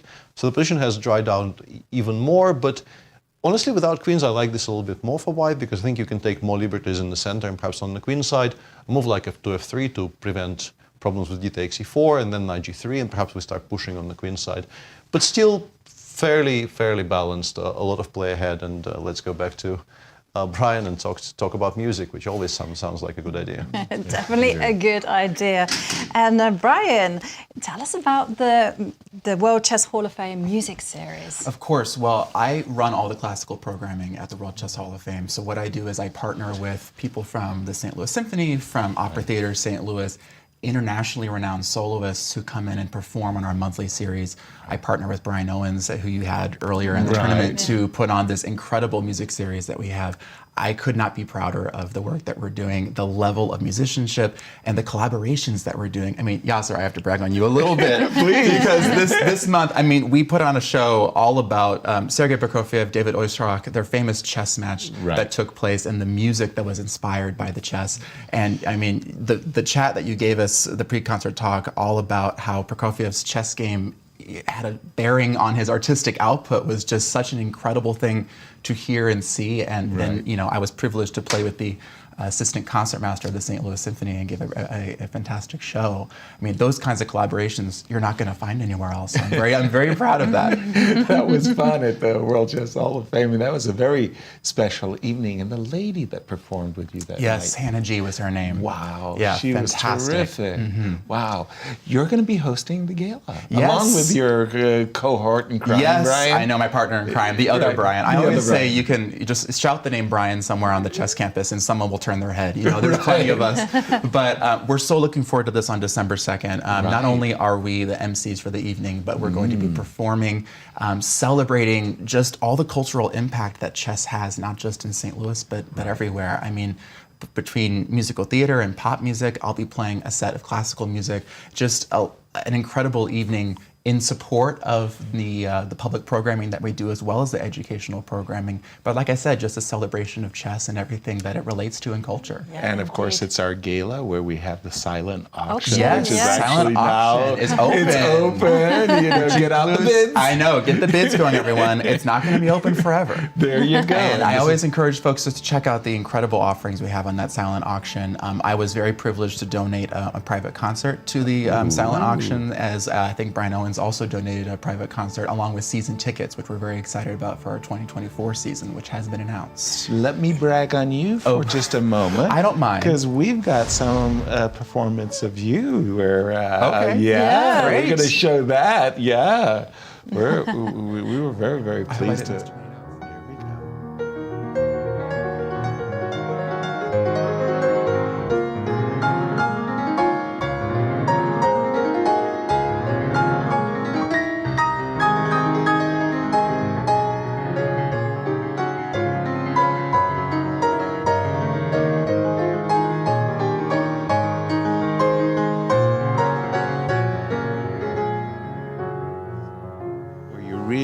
Into the music. What's going on right there? What is going on right there? I think there's a combination of, I'm up there to do a job technically, and so there's a considerations of what's happening at the instrument, adjusting to maybe things that don't always go the same way every single time.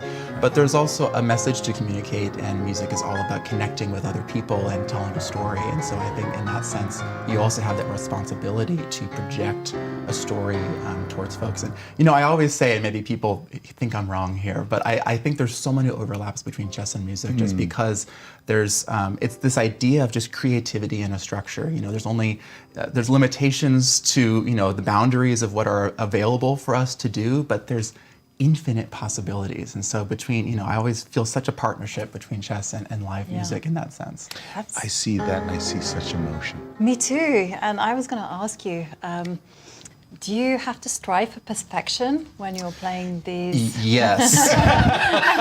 With a lot of work. We strive for goodness. Perfection is a little bit. Do you have to be perfect? Because obviously as you a concert, you would love to be, and things happen every time you perform that, it's never perfect, but it's a lifelong pursuit of that. I would say excellence, perhaps, as the pursuit of, and it's not just, like I said, it's not just the technical, it's also the more you can achieve technically and the more you have a mastery over the instrument, the better you're able to tell that story and connect with folks in the music. So it's a both and in that situation, I would say. I love that answer. And speaking about the future, what is in store for the 2024 World Chess Hall of Fame Music Series? I'm so excited for this. We have so many collaborations, like I said, with the St. Louis Symphony, with Opera Theater St. Louis, with Winter Opera. We have artists coming from out of town. We have some of the best artists in St. Louis.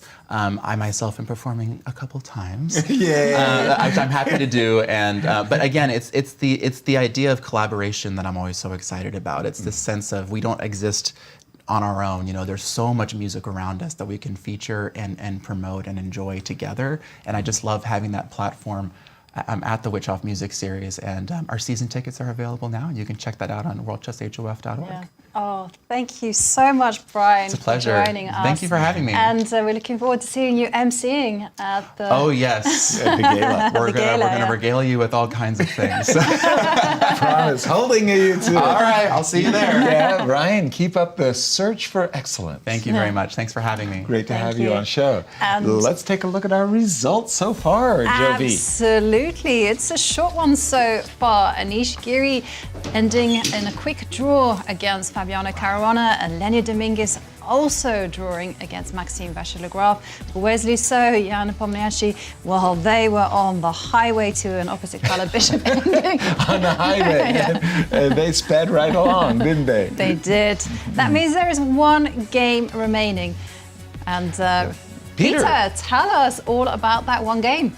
Let me do the same speech again, because I haven't really moved from here. This is still the same position with the queens coming off, as we mentioned. The last move that Levon played here, rook d8, creates this idea of d takes e4 using the pin along the d3 pawn. Sure. The two main choices here structurally appear to be you can play f3 to make sure nothing ever happens to a structure ever again, or you can make a natural looking move knight g3, which does allow black, once again, using the fact that this is not a legal move right this moment, it does allow black to break free a little bit by taking on e4, playing f5. But even in this position, you're still stuck with this bishop on g7, which isn't all that good. It's a much sharper position than the one we have on the board. I think we would, as viewers, we would like for this to be the continuation, because this, I think, has the biggest prospect of actually evolving into a sharper fight.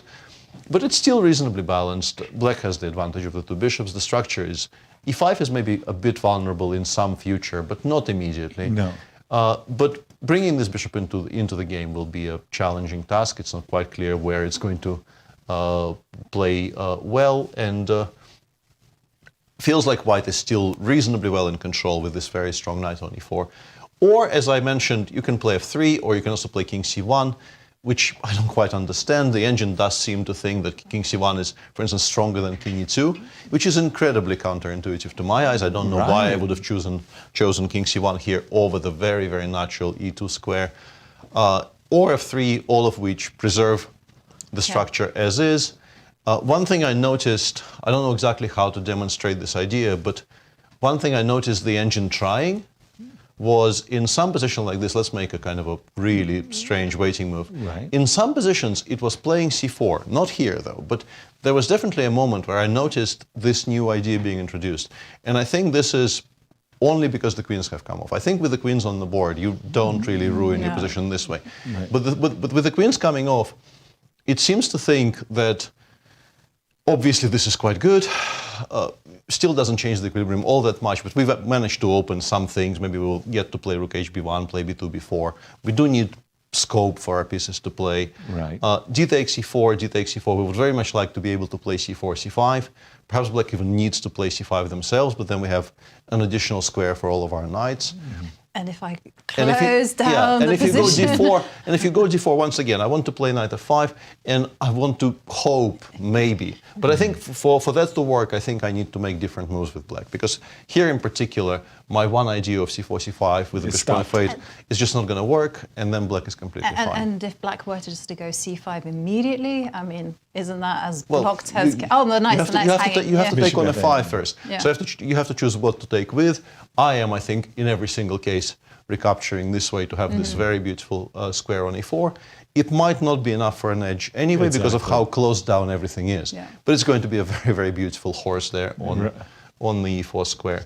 All of this is very theoretical, though, because Richard, somewhat surprisingly, has been thinking here for a good, solid, I think, 20 minutes maybe already. And the choices are, as I presented, you can allow d takes c4, or you can keep things in place. Shall we have some fun and predict what Richard is going to play?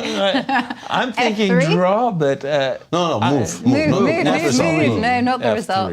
F3. F3? King e2? I'm going to go king e2 as well. Yeah, but I'm thinking, what if black just doesn't play ball? He just keeps his pawn on d5. Exactly. I'm not sure how we're making progress if, let's say, after whatever we do, black just goes a5, bishop e6, not f4, not f4. Goes king g8, goes, I don't know, bishop e6, and just keeps the shape. Exactly. Perhaps the bishop goes to f8 just to put it on a slightly better square. Yeah, I'm struggling to come up with a consistent plan that excites me here for white, to be entirely honest. Maybe it exists, but I don't know what it is. And on a more personal note, I just wanted to say I got a message maybe half an hour before the round from a good friend of mine who's been watching some shows but not the others. And he said, and I quote literally, "I apologize for the forthcoming snooze fest. I will not be able to watch today." Shabir, we see you. Don't do that again. Right, it's his fault. It is absolutely his fault. That's it. Yeah, we figured out who to blame today. Right. Knight g3, by the way, I did mention, I thought I should take knight g3 just to be a contrarian. Richard actually goes with knight g3. Okay. Which is a happy occurrence because Levon is also having a bit of a May tournament. I think he will probably jump at the opportunity to change something in the structure, you know? Really? And let's check out the lifetime scores between these two in classical chess. And here are the head-to-heads. Wow, 2 wins for Richard against Levon Aronian's 1, but 6 draws. This was one of those where I thought because of the creativity factor, we would see more decisive games than draws. But draws is definitely a 2-to-1 ratio in favor of draws between these. So, you think being an arbiter is cool? Well, get out the beeswax. Yeah, I was going to say, all that's missing is the white gloves from snooker. I have not been able to shake that image thanks to you guys. The arbiter should be dressed in the full black tie attire. The tux. And of course, Chris Bird is doing the honors there, preparing for the ultimate round. You want to make sure you have a, you got to bend the curve. I don't think I've ever played. Have you Keep ever it played sanitary. a tournament where an arbiter does that kind of housekeeping? Well, no. First of all, but I do appreciate all of the chess club presidents who come to the clubs early and they put the pieces out nicely, the score sheets and everything. They're the unsung heroes. 3 professional draws. And it's a bit disturbing because we'd come on and we said, of the 4 games, the 3 games that had the most intrigue in terms of candidacy, playing for first, were those games that were all drawn, Peter. That's you can make an argument. I think it's actually a convincing argument. It's just not a very happy one. That Bad. those were the highest stakes, right? And players were much more influenced by other considerations compared to the game between Richie and Levon, where 2 players who aren't really in the running for anything apart from a victory in this one game, really. So it's much more an obvious choice for them to just continue playing, whereas for Anish and we're being trolled by the production here. Right. Oh, look at that. These people. are our predictions. Some people got it more right than others. I'm going to leave it at that. We'll leave that alone. But I did put a quiz, I posed a quiz to Peter during our break. And the quiz was, we do have wild cards. Yeah. And on the Grand Chess Tour in the past, we've invited Magnus Carlsen to be a wild card. And Magnus has won one of the Rapid and Blitz events that he was a wild card. Has a wild card player ever won one of the classical, and I'm thinking specifically Bucharest and Sinquefield, because of Leinier? Carlsen? I don't know if he was a wild card when he won. I don't think he generally doesn't. I think get wild cards to classical events. That would be my feeling. When he doesn't play the full tour, he tends to just show up for the Rapid and Blitz and win those. But nothing else to do for the week. Yeah, my feeling is the answer is no. I'm not 100% certain. Yeah, and we're being now told by the research department that no, wildcard has never won a classical event on the tour. Right. I have a feeling that maybe apart from Magnus, there was definitely an event where I want to say Anton Korobov was leading with 1 day to spare, maybe in Leuven.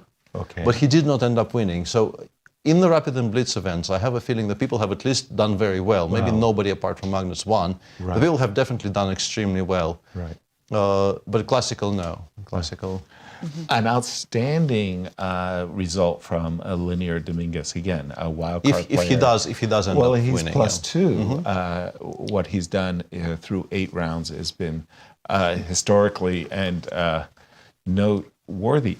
Jovi, one of the topics of discussion has been the candidates and qualifying, and it's been a source of great excitement. Exactly. Yasser. I mean, who will qualify? Exactly. And this is the rules on the FIDE circuit eligibility. And there you can see a FIDE-rated individual standard tournament is eligible for the circuit if it meets the following criteria.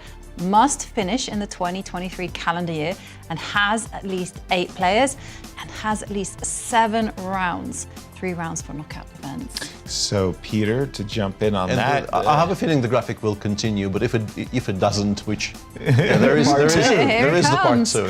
And the 8 highest rated players have an average standard rating of at least 2550 at the start of the tournament.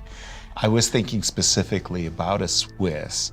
So for a Swiss to qualify, it needs to be eligible. Players. It has to be a very strong Swiss. Got you. At least 3 national federations is the 5th point. Also a requirement. And not more than half of the field has to represent 1 federation. So if you're organizing something, let's say in the United States of America, and it's, let's say, an 8-round round robin, there cannot be more than 4 Americans in the field. Gotcha. And the reason we're bringing all of this up, it's not just, an excursion into the very obscure FIDE regulations, which we are quoting for you here.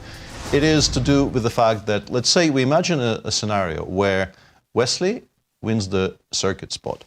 Okay. And then it goes back to the rating. It goes back to the rating. And for the rating, Leinier will is doing then fantastic. potentially be in the lead. Fantastically But he well. doesn't have enough qualifying classical tournaments played in this year. Activity. So if he actually finds himself in that spot, he will need to search for a tournament he has in December. Right. Which he will have to do well in because he still has not to lose rating in it. Exactly. But also the tournament needs to be eligible under these very, very precise conditions. And it's not going to be an easy search for him, I would feel. It's not such an obvious set of criteria to Right. Jovi, we were talking fulfill. about that. And I was saying, hello, London. London calling. The London Chess Classic is back I in was town. saying, yeah, Leinier could get himself a Concorde. What a pity that they've stopped running to London. Fixed their the red eye, yeah. Yeah, the red eye flight. London calling, because this man, I mean, he's worked in the past with Fabiano. He has been always in the top. He's been a regular on the Grand Chess Tour. But as far as I recall, I don't think he's qualified himself for candidates. Not it yet. would be very nice to see him for his career having that achievement. Yeah, I would love to see that. We've been friends for many, many years. We played for the same club. He played actually for my St. Petersburg club for a number of years, which led to very interesting team meetings because it's generally like only he doesn't speak the language in those team meetings, but he would just sit there I would translate some jokes for him if some funny jokes were available for translation. Many of them aren't. And yeah, he added to the team perfectly somehow, despite him not really being the language yeah, barrier. there was a very clear language barrier there. He is an ultimate professional, extremely, very, very diligent, very good at the board. That was the Russian Chess League that you're... Yeah, the team, the club championship. Yeah, he's played for Very the nice. Bronze Horseman for many a year. Well, so once again, it would appear to my eyes that Wesley is in that position to take the Grand Prix, potentially, and it would appear that Leinier could easily then take the rating by the spot. rating, but he needs that requirement, Yeah, but activity for the requirement. FIDE circuit, it's important that Wesley finishes first, which he cannot do because he's not playing tomorrow. And well, I thought he or had to equal finish in the top. Equal second. If he finishes So then he third, won't- as far then as he I would- understand, Okay. it's always open to interpretation. I'm not 1,000% Right. sure. If he finishes outright third, he does not overtake Anish Giri in the FIDE circuit. Gotcha. So then he would be taking the rating position. And then you would assume he is taking the rating position. That, once again, is contingent on nobody overtaking him, and Leinier is now within touching distance. So this is all still up in the air, but that really, really striking situation where we had this potential for four American players to be in the kind of, it seems to be receding a little bit because of how things are Two shaking have out. secured, of course. Fabi and Hikaru secure. Yeah. We're talking about But Wesley and might Leinier. not be secure because if Leinier does find himself that tournament to play in December, Chris is working hard, I got to tell you. I mean, he takes and advantage he of wins these early against draws. Levon Aronian. Sorry, what you were saying, I was just Jovi? going to say, if Levon loses to Leinier tomorrow, then Leinier will overtake Wesley in the ratings. He just has to find himself that tournament to play in. Exactly. Oh, my. Yeah. And when it comes to ratings, it's also quite interesting because Alireza Firouzja has committed himself to the Champions Chess Tour. Which is not Which a is part not of a the rating classical- and classical. It's not part of the so FIDE he circuit. won't so even... Yeah, and for He's him, out. for him, it basically cleaves December in half, right? So Right. Because he'll be going to Toronto. he'll be for- going to Toronto to play that, and that's in Yes. the middle of December, which basically rules out the entire month in terms of tournament shopping. Also, Alireza is a very, very strong player in shorter time control, so you would assume he is at least somewhat interested in playing the World Rapid and Blitz, which is at the end of the month. Right. So yeah, for Alireza, it's just it feels heartbreaking, honestly. He felt like an absolute lock for the rating spot. Right. And now he is very much not. Right. And he can't even do very much about it the way it's structured, because I don't think he will be able to find himself a place to play with his already announced commitments. So, yeah. Jovi, explain once again to our audience who may have been joining us late the tragedy that has befallen Alireza, because at the start of November, he was a lock for the candidates. It was a certain, right? You know, he was just fighting with Hikaru Nakamura for that rating spot. Alireza Firouzja started November with 27.77. And wow. Simply wow. It is, right? Absolutely. That's a fantastic rating, but he's had a terrible month and his rating has just fallen to what we saw earlier, below 2750. So essentially he's dropped 27 rating points, and that could cost him dearly a spot in the candidates. Ouch, ouch, ouch. I didn't see that coming. I don't think anybody saw that coming. Right. One thing we kept on returning to and expressing our slight puzzlement over, I think that has been explained, and maybe we should have realized it earlier. The point that for the rating spot, they're only using one list, and both you and I, Yasser, were saying we don't really understand why that is, because it always used to be an average over a certain period of time. But there actually is a very legitimate, rational explanation for this, because let's say somebody starts the year 2023 at, I don't know, 2765. Wonderful. And there's a rating spot in play, and this is a very high rating. I think you're in a way incentivized to sit on it. Because if you have a lot of lists on 2765, you average at the end of the year, will be around 2765, even if, let's say, there are some fluctuations somewhere. So you're saying it's discouraging for somebody who has a high rating at the start of the year you're risk. Actively discouraged from playing chess. Right. And this is not something FIDE wants. Of And course. I think it's actually very good that they're trying to make top players play chess. We want to watch them compete. Exactly. So this is, I think, an unusual change, but I think it's maybe just simply a good change. But the counter argument to that is simply the activity requirement, as we're witnessing with Leinier. He just needs to improve his activity. He had been actually waiting for invitations that didn't come. He was in that no man's land. Yeah, there's always going to be, pros and cons for any of these changes. But I think this one, I buy into the explanation, because we have seen people just completely kind of retire from play in the calendar year where it was important to preserve a high average. People It's my prerogative. It's my responsibility. Objection. But yes, I understand. So, I mean, there's pros and cons to all of it, and this has been an ongoing discussion that we've been having, along with who's going to win the Sinquefield Cup, which is still an ongoing discussion, as two players are tied for first going into the final round. We're going to take a break, but before we do that, Yes, sir. Q Boutique. What is on offer? Yes, this is it. This year's Sinquefield Cup can keep you warm for years to come with this amazingly comfortable jacket. And it truly is. I love this jacket. It is very nice. It features an embroidery 2023 Sinquefield Cup logo on the left breast, the St. Louis Chess Club logo on the back of the neck, and the 2023 Grand Chess Tour logo on the right sleeve. The jacket is in stock for both men's and women's styles, and it is available at Q Boutique, STL.com for all your chess shopping needs. Do go there. I don't know, was the holiday special? It expired yesterday. 20%. I'm sorry, yes. What if you didn't go. Extraordinary opportunity. But I am being told they mention your name, Jovi, your name. Don't put it on me, They could possibly get a 5% discount. Hope you enjoy your shopping. 5%. What role has Sinquefield Cup played in your chess career? Yeah, Sinquefield Cup is of course very known and very prestigious tournament. Yeah, and it's indeed my first time in classical chess. And when I was younger, it was definitely like the most valuable to play these strong guys and and to win some games, especially in Blitz and Rapid.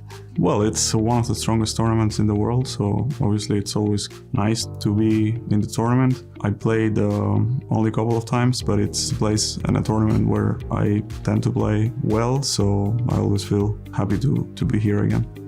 In 2013, it was the first time for me to come to the Midwest. Before, I've only been, to California, and I didn't know really what to expect.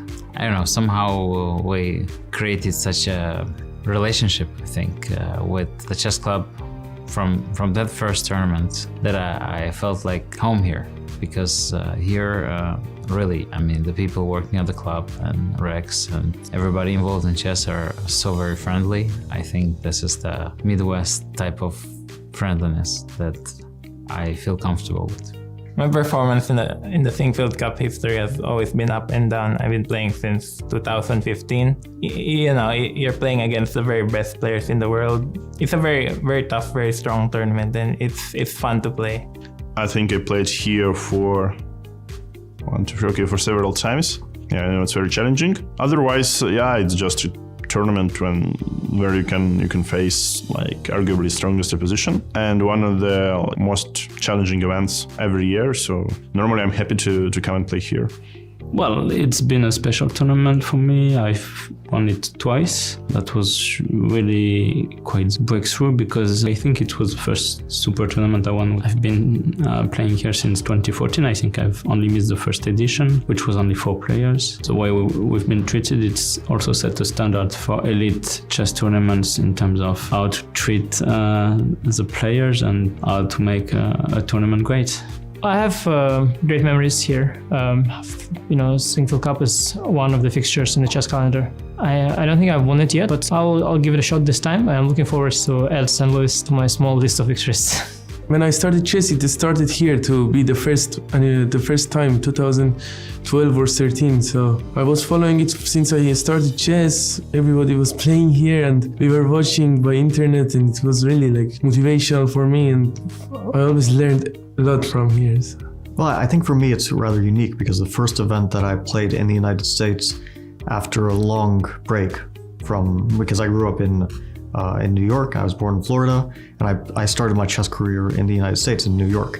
And then I moved to Europe. So for many of my formative years, I was living and training in Europe and playing in Europe. And then my first event back, 2014, my first big event back, was the Sinquefield Cup. So I hadn't come to the US for a long time. I hadn't played in the US for many, many years. And then I came to St. Louis, and I didn't really know much. I didn't know anything about the city. I didn't know much about the chess club. It was a chess event that was, at the time, the strongest in the world with Magnus, Levon. They were the first 2 players in the world. I didn't have so many expectations, but it ended up being my best event, my best performance I've ever had. And so, yeah, I have like a special kind of memory of the Sinquefield Cup. And since then, I've played every edition. So from 2014 onward, some events not as well, some events quite well, but I always have very good emotions being here.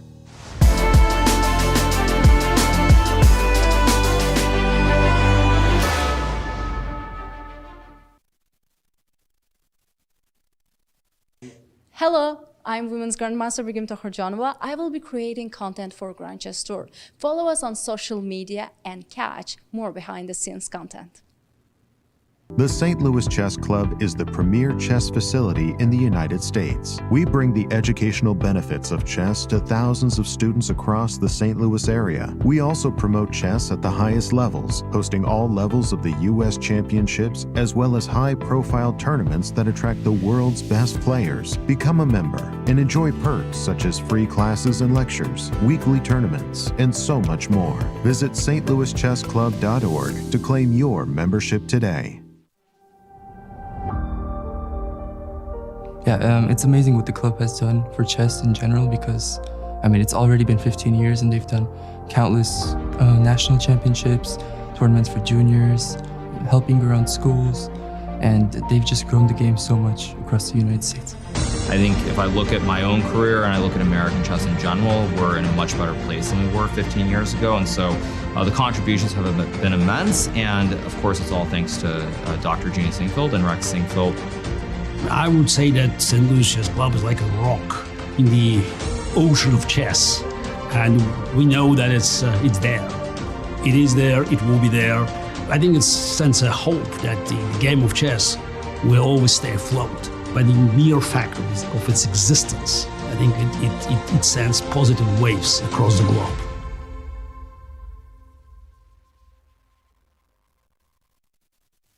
The World Chess Hall of Fame, located in the heart of St. Louis's historic Central West End. Want to know why chess has intrigued people around the world for nearly 1,500 years? Stop by and learn about the impact of chess from our 3 floors showcasing the art, culture, and history of the game. The World Chess Hall of Fame has something for everyone to enjoy. For more information on current exhibits, please visit worldchesshof.org. St. Louis, the chess capital of the United States. It also plays host to an award-winning shop dedicated to chess merchandise, all-occasion gifts, and plenty more.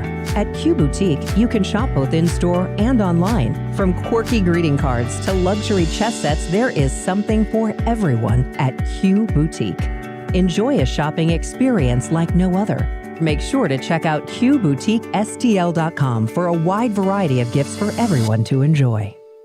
The St. Louis Chess Club Scholastic Program brings the educational value of chess to kids and schools across the St. Louis area. Active in over 100 schools throughout the St. Louis City and County, the St. Louis Chess Club has been able to reach over 85,000 students in both in-school and after-school programs. We view chess as a valuable educational tool. Learn more about our scholastic programming by visiting stlouischessclub.org/education. Hello, I'm Women's Grandmaster Riem Tokarjanova. I will take you behind the scenes of the Grand Chess Tour. Follow us on social media and don't miss out on players' interviews and more content from the playing hall. The St. Louis Chess Club is the premier chess facility in the United States and is among the best in the world. Thanks to co-founders Dr. Jeannie Cairn Sinquefield and Rex Sinquefield, the St. Louis Chess Club is a non-profit organization committed to promoting the game of chess locally and internationally. We bring the educational benefits of chess to thousands of students across the St. Louis area, promoting cognitive development, critical thinking, concentration, and analytical skills. The St. Louis Chess Club welcomes chess lovers of any age and skill level to come and enjoy the game of chess. We also promote chess at the highest levels, hosting all levels of the U.S. Championships and the American Cup, as well as high-profile tournaments that attract the world's best players, including the prestigious Sinquefield Cup, Cairns Cup, and many more. All tournaments can be streamed via our YouTube and Twitch channels that also include over 2,000 chess lectures for anyone to enjoy. Become a member and enjoy perks such as free classes and lectures, weekly tournaments, merchandise discounts, and so much more. Visit stlouischessclub.org to claim your membership today.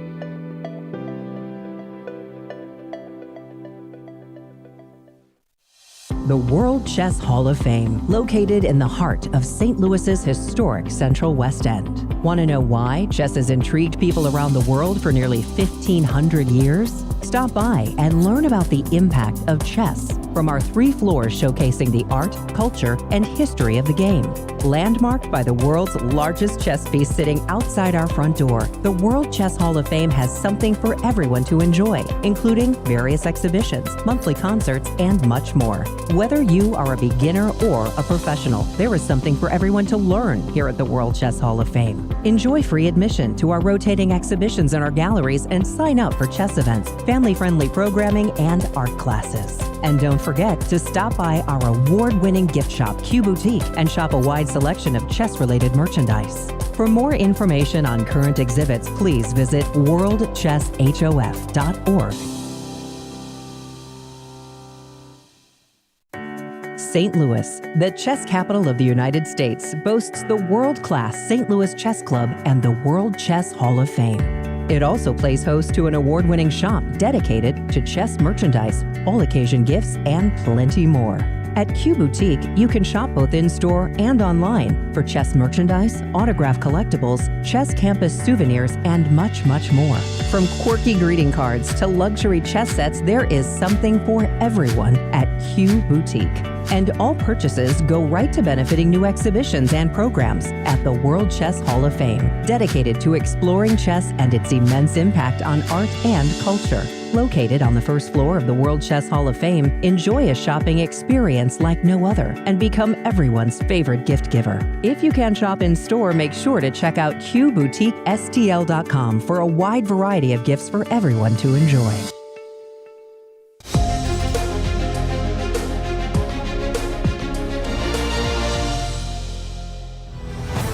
Hello and welcome back to round 8, the penultimate round of the Sinquefield Cup.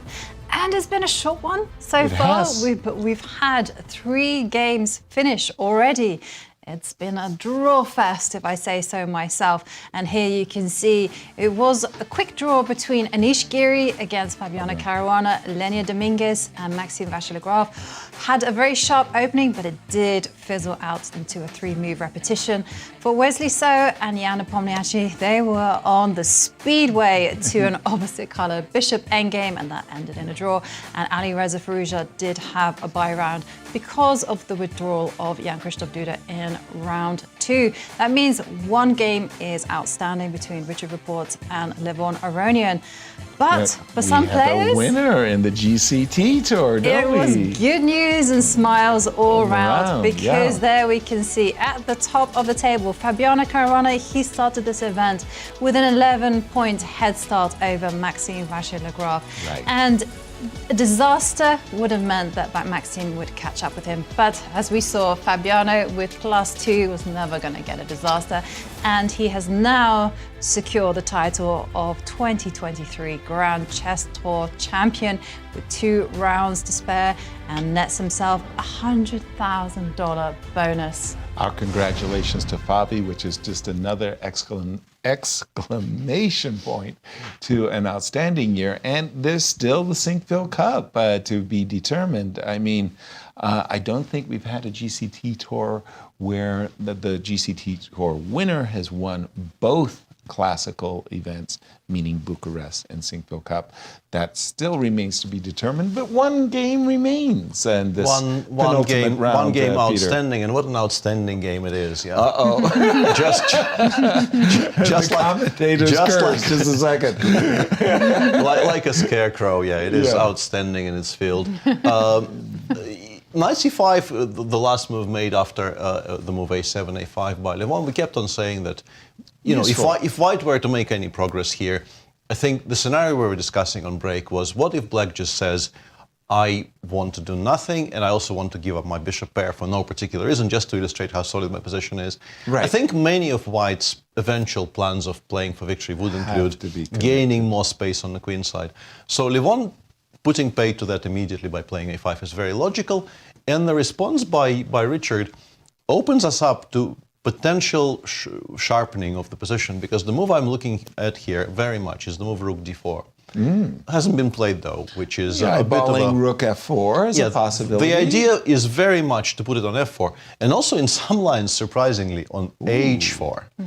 I was looking at something like c3, rook f4, rook h2, and in these types of positions, Black very much at some point starts playing bishop f6 and then rook h4, saying, would you like to give me a passer on the h file? Would you like to lose the h5 pawn? Gotcha. Which one do you prefer? Right. But White has decent response to the bishop e6, forcing Black to draw his own bishop all the way back to h7 is a very decent reply with f2, f3. Just to explain why not knight takes e7, this is actually quite attractive for Black. Yeah, because once the bishop on g7 becomes much more alive, I think these types of positions do become interesting for Black. It's probably still drawable for White, but this is definitely an improvement. It's much more fun to play this than the previous ones.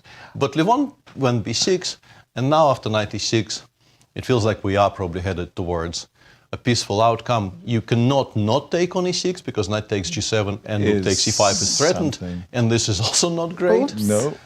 So bishop takes will be played. I would assume Black goes rook d4, rook e4, rook f8. Black is now completely safe. The other rook will come in via the f4 square. Something like this is logical. But White is also not going to lose this position. It's just way too solid for anyone to play for a win reasonably. So it's a more conservative choice. We're not going to get very much excitement out of this, but we might get a reasonably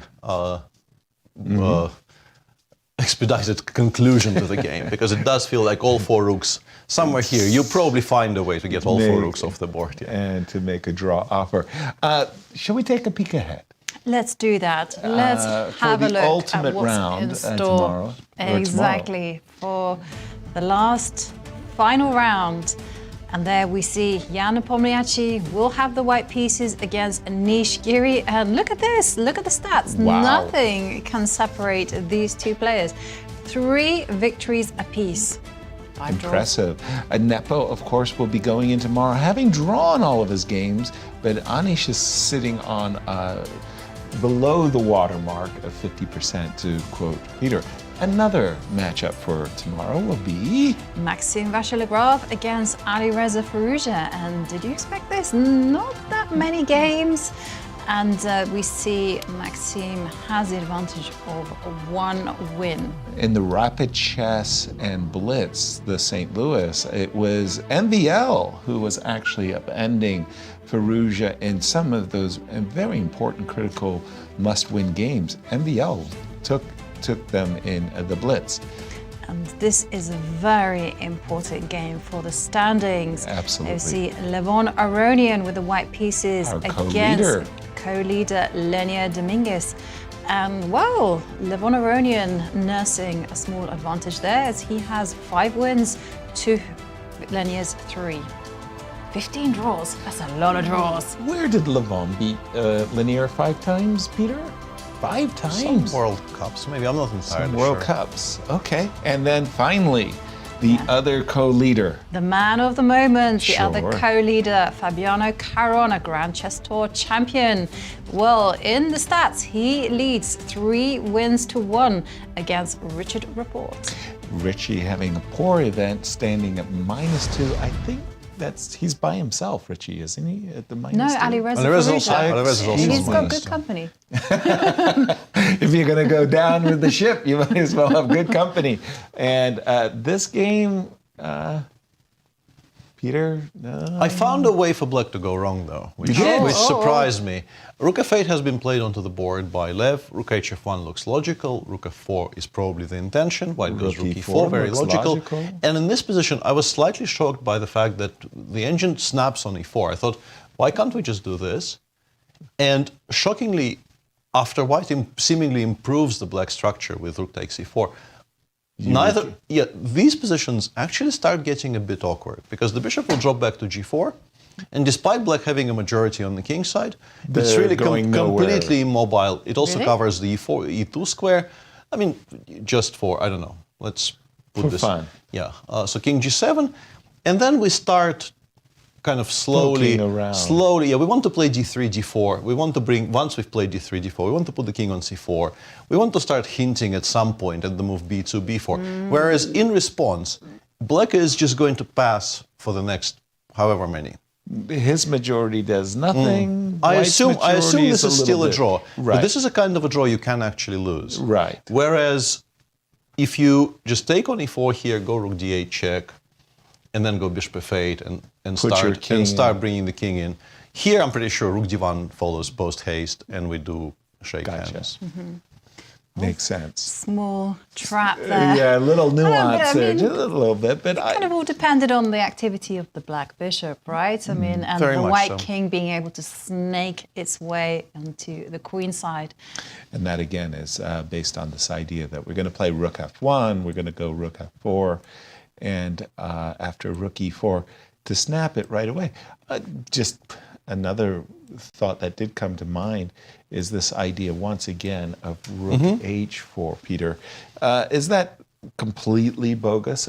Inviting white to actually make a pass. You can lock your rook out, Yeah, it can get locked out, though. But honestly, this is how about locked in? Aren't I locked in on the king side? Yes, you are locked in. No, oops. That was semantics. Well, semantics very problem. I'm locked out. It's a kind of a strange situation where it's very possible it never leaves this square of but hey, I'm there. But it also cannot be captured by anything. So I'm not entirely sure if this is bad or not. Probably kind of ambivalent. Now, our producer, looking at his Zwischenzugs and Zugzwangs, wants to make sure that locked out is a chess term. You know, it's a term chess players use, I think, very often when because I would assume, because I've done this many a time, people forget keys and then they are locked out. Yes. Locked out, exactly. Chess players are famously very, very. I've been locked in and locked out. I've been locked in. I had a bishop that just never. Let's not go there. Locked in bishop, but okay, rook. We are at that point where, well, we got one game remaining, and it's a dry field. Peter, no other way of putting it. Bishops of opposite color. We saw this in round 1. 4 out of our 5 games in that round were bishops of opposite color. That was the theme. We went into 5 draws, and then Duda withdrew. Having some bad luck here in St. Louis. Also at the Cairns Cup, we had Homby also withdrawing. And that really does throw us off our rhythm. As we know, Duda's actually had a very good year. And I don't know, we haven't been speaking about him in terms of candidates and what he could mean if he could play in a candidates tournament in his career, Peter. He played one, right? He played Madrid. I don't think he played anything prior to that. But Madrid was the conclusion of a wonderful year in which he also won the World Cup in Sochi, right? Beating Magnus Carlsen along the way. So he's a very, very exciting player. It's extremely regretful that, he did not finish this tournament. I was very much looking forward to watching him compete. Me too. He's definitely one of the more attacking, I like the word swashbuckling, players on the circuit. And the tournament is much the lesser for his withdrawal, but for sure he had regrettable reasons, but very valid reasons for withdrawing, and we wish him the speediest recovery.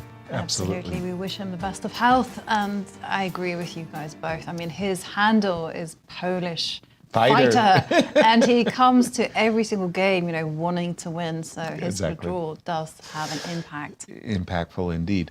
Levon and Richie both struggling again. As Wesley, you heard in Wesley's interview there with Anastasia, Wesley say he was gifted a point, or half a point if you prefer, by Levon. But Levon, he didn't get into his rhythm here. He was missing. It's not exactly like that, because he won that very, very exciting game against Alireza, which was definitely one of the games of the tournament. He's still not anywhere near his absolute scintillating best, and it's also something that I think many people are regretting. Levon playing well, and this is like a universal statement. Levon playing well is something we all want, because watching him in that prime form is just so enjoyable. I think the quote was a tweet from Gary himself, who said, "The world's a better place when Levon is playing his brand of chess." And same can be said about Richie as well. For Richard, creativity, it's also something missing for him. It's been a quiet year in terms of results. He moved federations recently, and that obviously impacts your play in all kinds of subtle ways. Right. But yeah, once again, somebody who roundabout maybe 2020, 2021, perhaps 2022 even, it seemed like he was becoming better and better with every year, and with every game, even. Becoming a more well-rounded player, because we always knew what kind of a gift he had for messy positions, for being one of the more creative players around. But he also at some point started developing a much more solid opening repertoire, which made him a much more solid, much more competitive player in closed fields. And he qualified for the candidates, and it seemed like things were going reasonably well. But yeah, this year hasn't been great. Right. Yeah. he has moments of brilliance. He certainly really does. You know, yeah. I remember Wow. watching him play at a blitzed tournament, and he came to the game with a well-worked-out opening. You know, and he just completely outclassed some of the best European players. And we see them both. And I just love what he brings to the table. I love this unorthodox style that he Right. has. Yeah, and also he's a really good technical player as well. I've had the pleasure of playing Richard once in my life, and I just felt that the whole board was full of tactics. And, you know, once I blundered a pawn by accident, but somehow I got back into it, and then suddenly the position got crazy again, and I was like, wow, then I couldn't handle that one. The chaos. Yeah, He was exultant. Yeah. He was just brilliant. Right. There was a player, when I think of Richie, and I mean this as a compliment to both of them, Alexander Morozevich. Yeah, I think. Somehow the two of them. It's a natural comparison. Yeah. The very unorthodox approach to the game, the kind of their own unique understanding of what works and what doesn't. Exactly. And a very, very exciting games, yeah. I've spent much of my early and sort of middle stages of my career playing against Alexander Morozevich constantly, and it was always exhilarating, but for me, also extremely difficult and not particularly successful. I don't have a very good score against him. It went in waves, but I think his waves were longer and higher, and whatever else you can say about waves. It's regrettable that we no longer see him play. I'm pretty sure even now he would be a very, very interesting person to watch play. Right. And yeah, I mean, only so many ways we can continue saying that we wish Richard to return to his absolute best, because at his best he is a welcome guest in every single event. But is this kind of common amongst the elite, that you go in peaks and your form goes in peaks and troughs, Very much so, yeah. For me, chess had always been a kind of a confidence game, and sometimes it's just one of those things where maybe you're working with a trainer where you've been very creative, you've put together a lot of ideas, and you come to the game gleefully and happily, like I've got these great openings work out, and then you just go and things just click. And then you have those moments where it's just a lull. It's like you're tired. Like that's one of the things that I think today's modern players are remarkably good at. They play a lot of chess, and they play at a very, very high level, but at a certain moment, you can also wear yourself out. That's absolutely true. And no matter what you're trying, you can't win a game because you don't have the energy, Peter. But sometimes, you know, chess is a slog. You know, every single game, you know, your opponent plays well, and you know, you don't win necessarily in the cleanest way. You know, it's a real effort, even against lower-rated players. Right. And sometimes it almost feels like for Fabi, it's been effortless these last two victories. Well, not the one against Alireza Firouzja, but against definitely Wesley So. It just felt like a gift. Yeah, 10 moves, or well, maybe it was move 11. I'm not exactly sure, but Queen there or F3. thereabouts. Yeah, very unusual game between two players of that caliber. Exactly. Wesley said he had an off day, and that can happen, of course. Yeah, you could see it unfolding before our eyes, and this also sort of returns us to this conversation we had a bit earlier in today's broadcast about what's happening in this tournament and how to improve it, and also the comparison that everybody makes. Because it's the correct comparison between, let's say, the Grand Chess Tour classical events and specifically the Tata Steel in Vaikanze. Yes. Which is, first of all, it's a 14-player field. So it's a marathon. You have much, what I meant is, it's a longer tournament. It's a much more grueling tournament in terms of just stamina and all that. But my point was more that the extended field allows the organizers, and they also specifically strive for that every year, to invite a mix of the absolute top players and the exciting youngsters that everybody wants to see. Right. And that creates that field that you were describing. I don't know these days the youngsters are so good that your description of this is a point and this is a point, may not be good. I don't know if that is true, to be honest, but you do get a mix of players, which means that it's not the same pairings over and over and over again, which is, I think, the common complaint, and I think a valid complaint that people have about some of the absolute top events.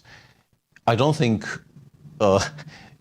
the idea of the Grand Chess Tour is inviting the absolute top of the profession. Yeah, the merit. This cannot really be criticized. It's a very valid way of, settling scores by inviting only the very, very best. But you do end up with this slightly closed field where you get the same people playing over and over against each other. At some point, they kind of exhaust ideas against each other. And you do, on occasion, get events where nobody's perhaps playing particularly well, nobody's playing particularly poorly, and you get these kind of correct played rounds where nothing much is happening. The way to fight it, and I've never been a kind of a classical chess alarmist. I don't think we need to rework it from the ground up. Even ever so slightly more mixed fields already pretty much completely solve that problem. We see Vaik. Vaik has an average rating of 2,700. It's not a weak tournament at all, but it has very good decisive percentages. It's very exciting to watch, and I think when you're watching Vaik, you don't really get very many complaints about how classical chess is boring. Right. Also, in my day, just saying that Kasparov and Karpov, those two players in particular were the highest rated players of the day, and they played against each other an amazing number of games. I want to say 120, maybe more, just classical games. And nobody ever complained about whenever they were matched up. It didn't matter whether it be in a Linares or a Las Palmas or any of their matches. Everybody was very happy to see number one and number two clash. Again, bishops of opposite color, it still feels, pretty dry. Well, it does feel pretty dry, but I do see that c3 was played, and I was expecting rook takes rook. Yeah, I'm a bit surprised by rook d6. Bringing us back to the board for a second there. We left it after Levon chose rook f8, rook hf1. He didn't play rook f4 here, which already was a bit surprising. He's gone with rook d8, rook d4, white went c3. And even here, I wonder if he actually dislikes this endgame. Because if anyone can play here, it's white, but it feels very, very unlikely because the only break available in the position is b2, b4. It's not going to be easy to prepare, and black can also pretty much ignore it. You play rook b1 and can play king g7. Before, first of all, I can probably take and go rook d4 with a draw, but also I'm pretty sure I can just not do anything. No, actually, it doesn't say I can. Passing here would be very dangerous. So maybe he actually did not want to get involved with calculating all of this, because white does have a4, a5 in these types of positions, and you do have to be certain that the a pawn doesn't survive, which it doesn't, because we can attack it from behind and pick it up. e4 check too. But the move rook d6. Because I really don't think it's a move to play for a win. I think it somewhat indicates that Levon was a bit worried about rook e4, d4, that he didn't quite like the way this was leading to a draw. I'm pretty sure he knows it was leading to a draw generally, but he didn't. He preferred this, and now rook f d8. And here, honestly, Richard instantly plays bishop e2, which is the correct way to go. You don't want to give up the pawn on d3, and rook e3 would allow e5, e4. Oh, yeah, that looks... and letting black play this would make black's life a lot easier, because the bishop on g7, you're still maybe a little bit worse, because b3 is a very safe square for this king.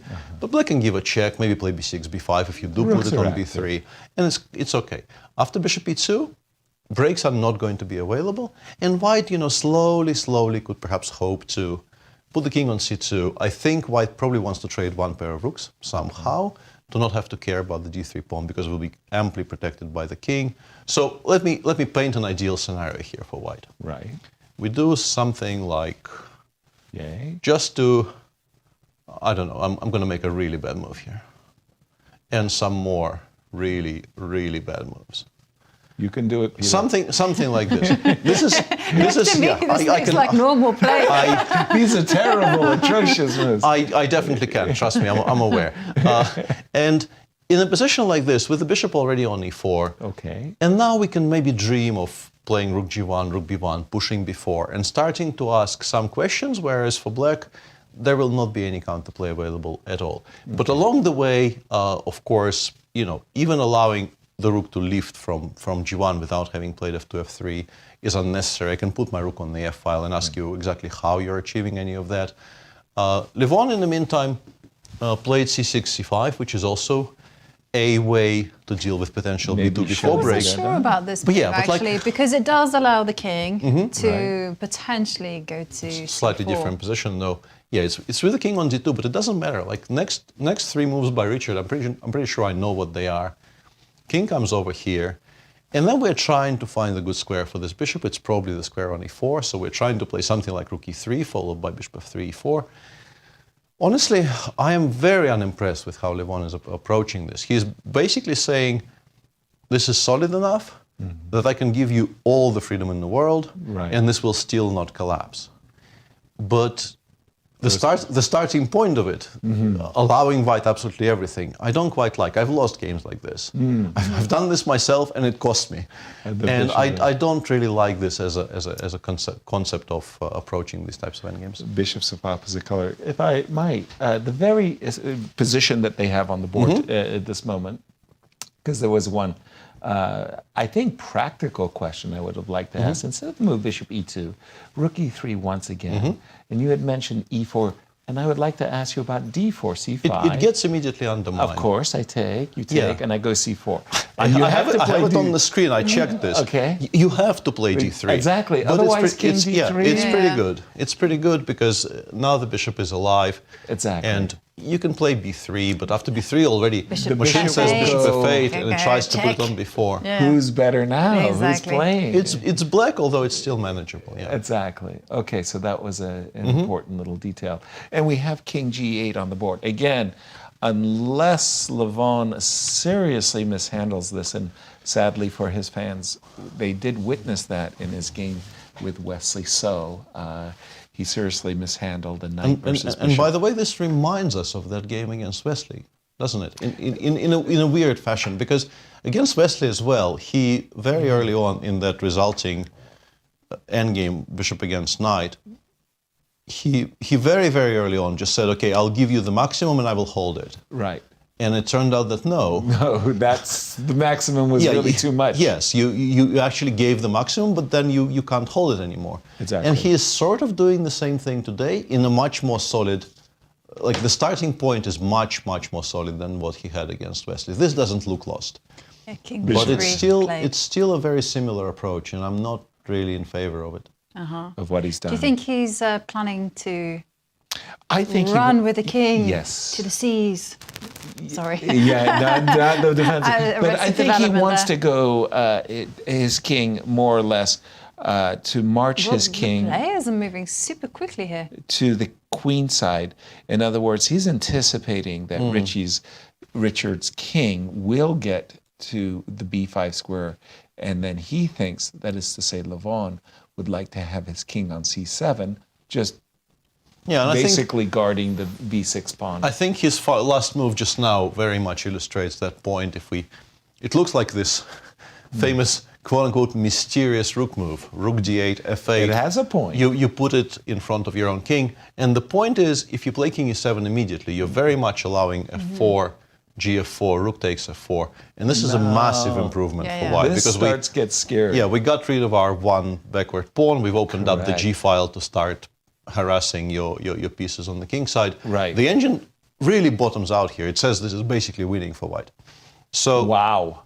So after rook f8, we want to play king e7 next move. And let me make a move here. Yeah. And if you do f4 here, obviously black has one more piece attacking the square, so we just win a pawn on f4 and don't allow white this break. I'm just laughing because it looks like the evaluation bar is like staunchly in the middle. Despite blundering a pawn I nothing. blundered a full pawn here, and it still says absolutely zeros. Yeah, like nothing doing. Right. Nothing doing, which I think is a kind of a useful indication of just how comfortable white is here. Right. Now I forget the players' names, but it was actually pretty hilarious. A very, very locked pawn structure with bishops being locked behind the pawn structure. And one player says to the other move, with this move, I offer a draw. And the player said, well, let me think about it. Let me think about it. The player said, okay, look, I'm going to remove my bishop. And it will still be a draw. Okay.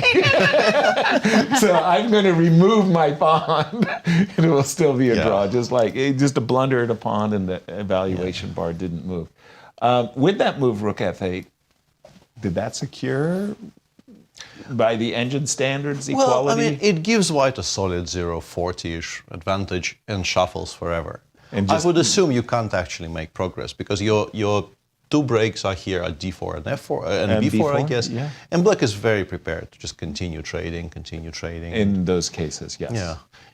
What it does open us up to is that interminable shuffling that might follow from here, because white is perfectly justified in looking for something to do. If I may, so you played rook f8. I'll go king b5. What else? Okay. I'll go rook c4. What else? Okay. Now, at a certain moment, what I want is f3, rook c1, and b4. I can even play king c7 because exactly. I think if you break with b4 at the wrong moment. Yeah, the point is, I thought it was rook a8 somewhere, but it actually goes rook b8 with the king on b5 and says, now can you please take something so that I can give you mate? Yeah, please checkmate yourself. That's so beautiful. You've kind of self-mated the white king there, in particular here, I very much like the fact that we can continue making quiet moves here with the move bishop g7. What are those problems called when self-mate? I think it's helpmate. Helpmate. It's helpmate. Yeah. I just performed a helpmate on myself. Nicely done. Well, that was the break, as you were mentioning before. And if I'm going to walk myself into a helpmate, well, no breaks. Not very promising, no. Not very promising. And also, once the king is on c7, perhaps Levon actually does play rook f4. Yeah. And says, yeah, you can take, maybe it improves the structure a little bit, but with the pawn already on c5, you will never play d3, d4, and it's manageable. Okay. Although I wouldn't recommend it. I don't think it's a great idea. But, you know, there's one rule in this competition, no draw offers allowed. That's right. How are these players going to even come close to kind of indicating to the other that they're happy with the draw? I think it would be a three-move repetition. Obviously, king b5 and then king c4. Yeah, and then, like that. Yeah, that kind of a unspoken draw. Yeah, but offer. then you're stepping backwards and say, That's what for I instance, you know, and black goes, well, you know, you go backwards, I go forward, I'm going to step up to king c6. Black isn't really going to go forward in this game. There's like no forward to go to. What I'm trying to get at is like, you just reminded me of, you know, the story that you told earlier on where Anish Giri was playing against Maxime Vachier-Lagrave. And he thought it was just a casual draw. Yeah, it was. And then suddenly it dawns on him that MVL is playing for a win. Right. Oops. Oops. Levon doesn't look like he's like looking around. What's for dinner? Yeah, he's a bit pensive, I feel. Wasn't it Vichy who had that interview, post-game interview, where Mr. Anand, what were you actually thinking of at this precise moment? He was thinking of what to have for dinner.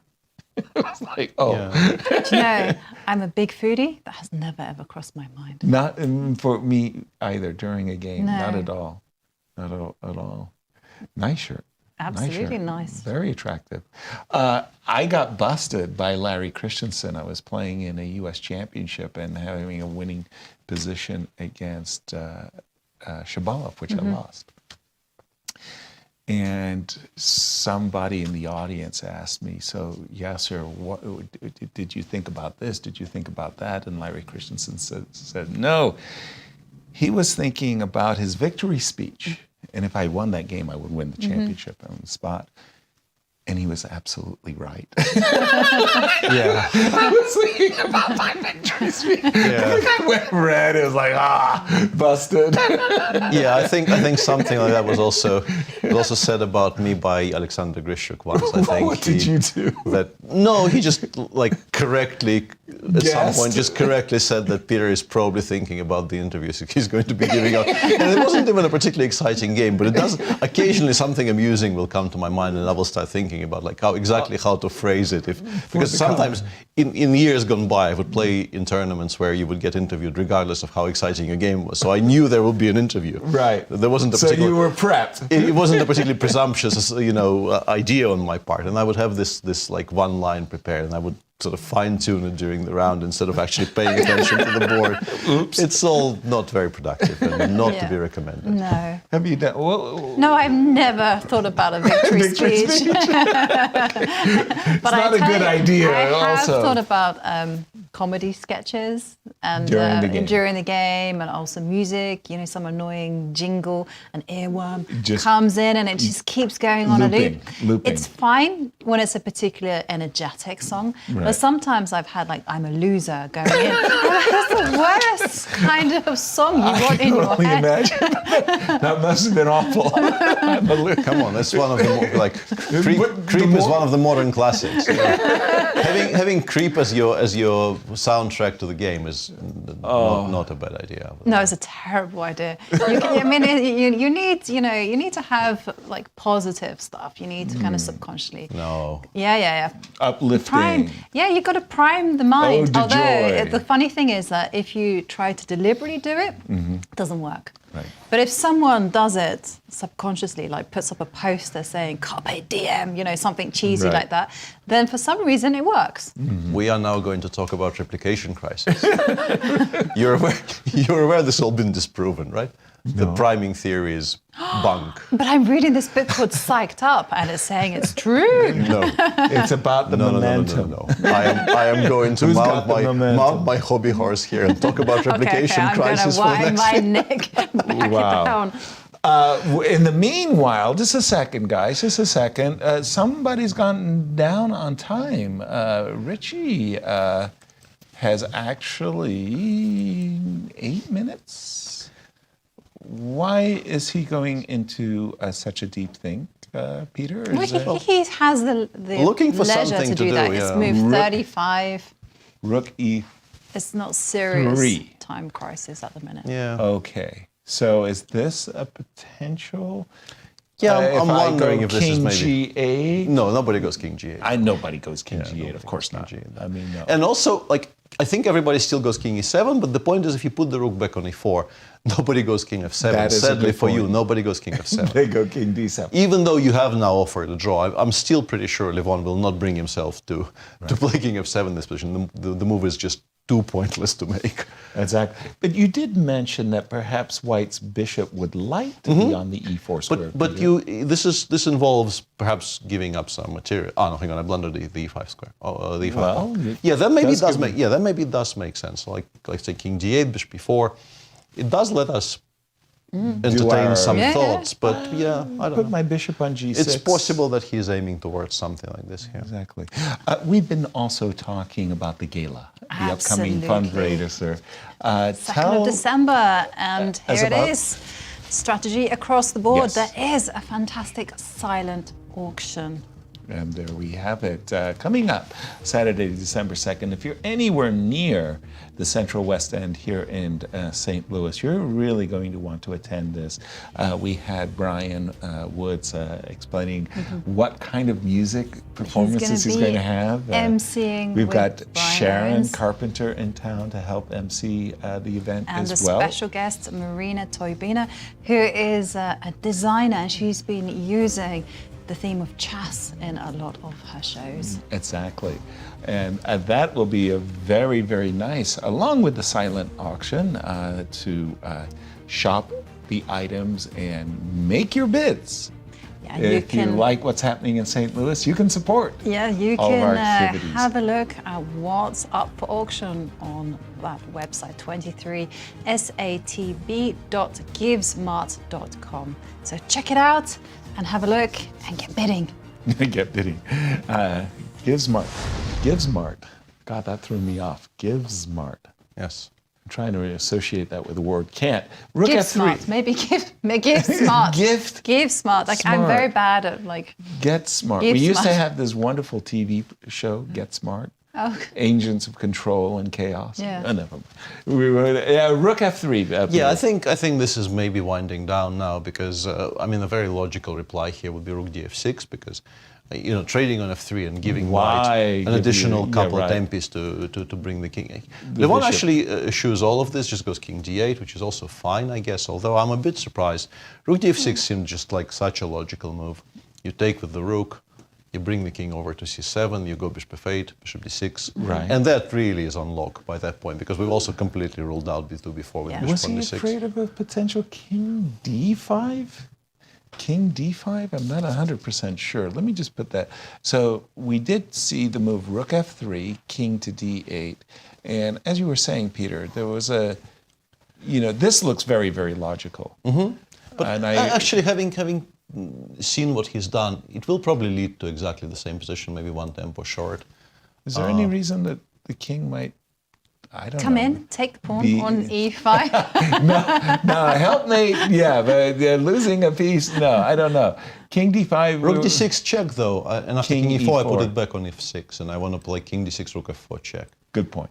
That would be good enough. I'm going to just refresh my board for just a moment to get the current position. As we did see this rook trade on f8. Bishop takes f8. Well, again, nothing something to like talk bishop about. g4, I suppose, king c7, f3, and... Bishop g4, king c7, f3, continue. f3, and then we want to play... I guess we wait. Yeah. Bishop g7, and we try to, I don't know... I'm not sure what the winning plan here is. Why can we not mobilize the rook? Absolutely. Where would you like to put it? On I would e4? like to put it on f6. It's going to f4, Yasser. Oh, you want to play for black? Yeah. We were trying to find a winning plan of any kind for white. I agree. You might. You're more than. Oops. I'll make a move, and you're more than welcome to put your rook on to f4. But you won't say that this is a winning plan for black. I was just wondering if there's a winning plan of any type for white. Because I've got the break. I've got b4 and I've got d4 as breaks, assuming that e4 and c4 are not, you're not party to making any break yourself. So it's difficult to achieve, right? What's that? About this b4 break. I mean, you can go rook b1 and try yeah, to the one that was why I was trying to do it with rook c7. Remember? With the 4 rooks, how I managed it. Like, imagining that I have this position, I'm still not threatening b4, by the way, Peter. And I was going to say, with the rook on e1, the one kind of a cheerful thought for white is, with the black bishop already on d6, it would feel that there is just nothing we can ever do. Right. But it's still on g7, where it's not doing very much. Right. But the moment our rook departs from the e-file, black will instantly, I feel, play bishop f8, bishop d6. You think and then things really are completely locked down. And I can't figure out, I thought in the position you have specifically on the board, yes, I was trying to calculate d4, which is maybe the only way you can ever do anything here at all. d4, using the fact that e takes d4, rook e7 loses a piece. Right. So you have to take with the c pawn and then the rook. Yep. Giving me a check. I, with great triumph, announced that I've given one check in this game. Right.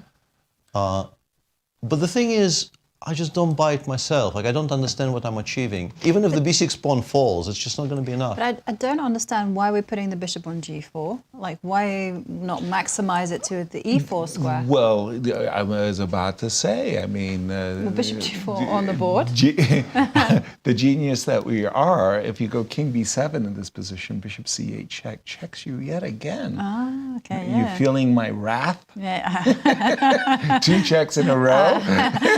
Yeah, it is scary. Very, very, very much so. Yeah, because if you put the king on b8, you can even. By the way, king mate b8 might actually be a problem.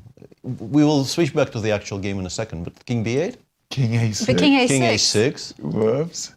Yeah, rook d8 kind of needs to be played now. Right. And we go like rook c6. Rook c6, yeah. This might be very, very we're bad in for with black. the shout. Yeah, absolutely. See, there was a reason we put our bishop on g4. Richie got it. Yeah. He got the memo. Let me just refresh my current position.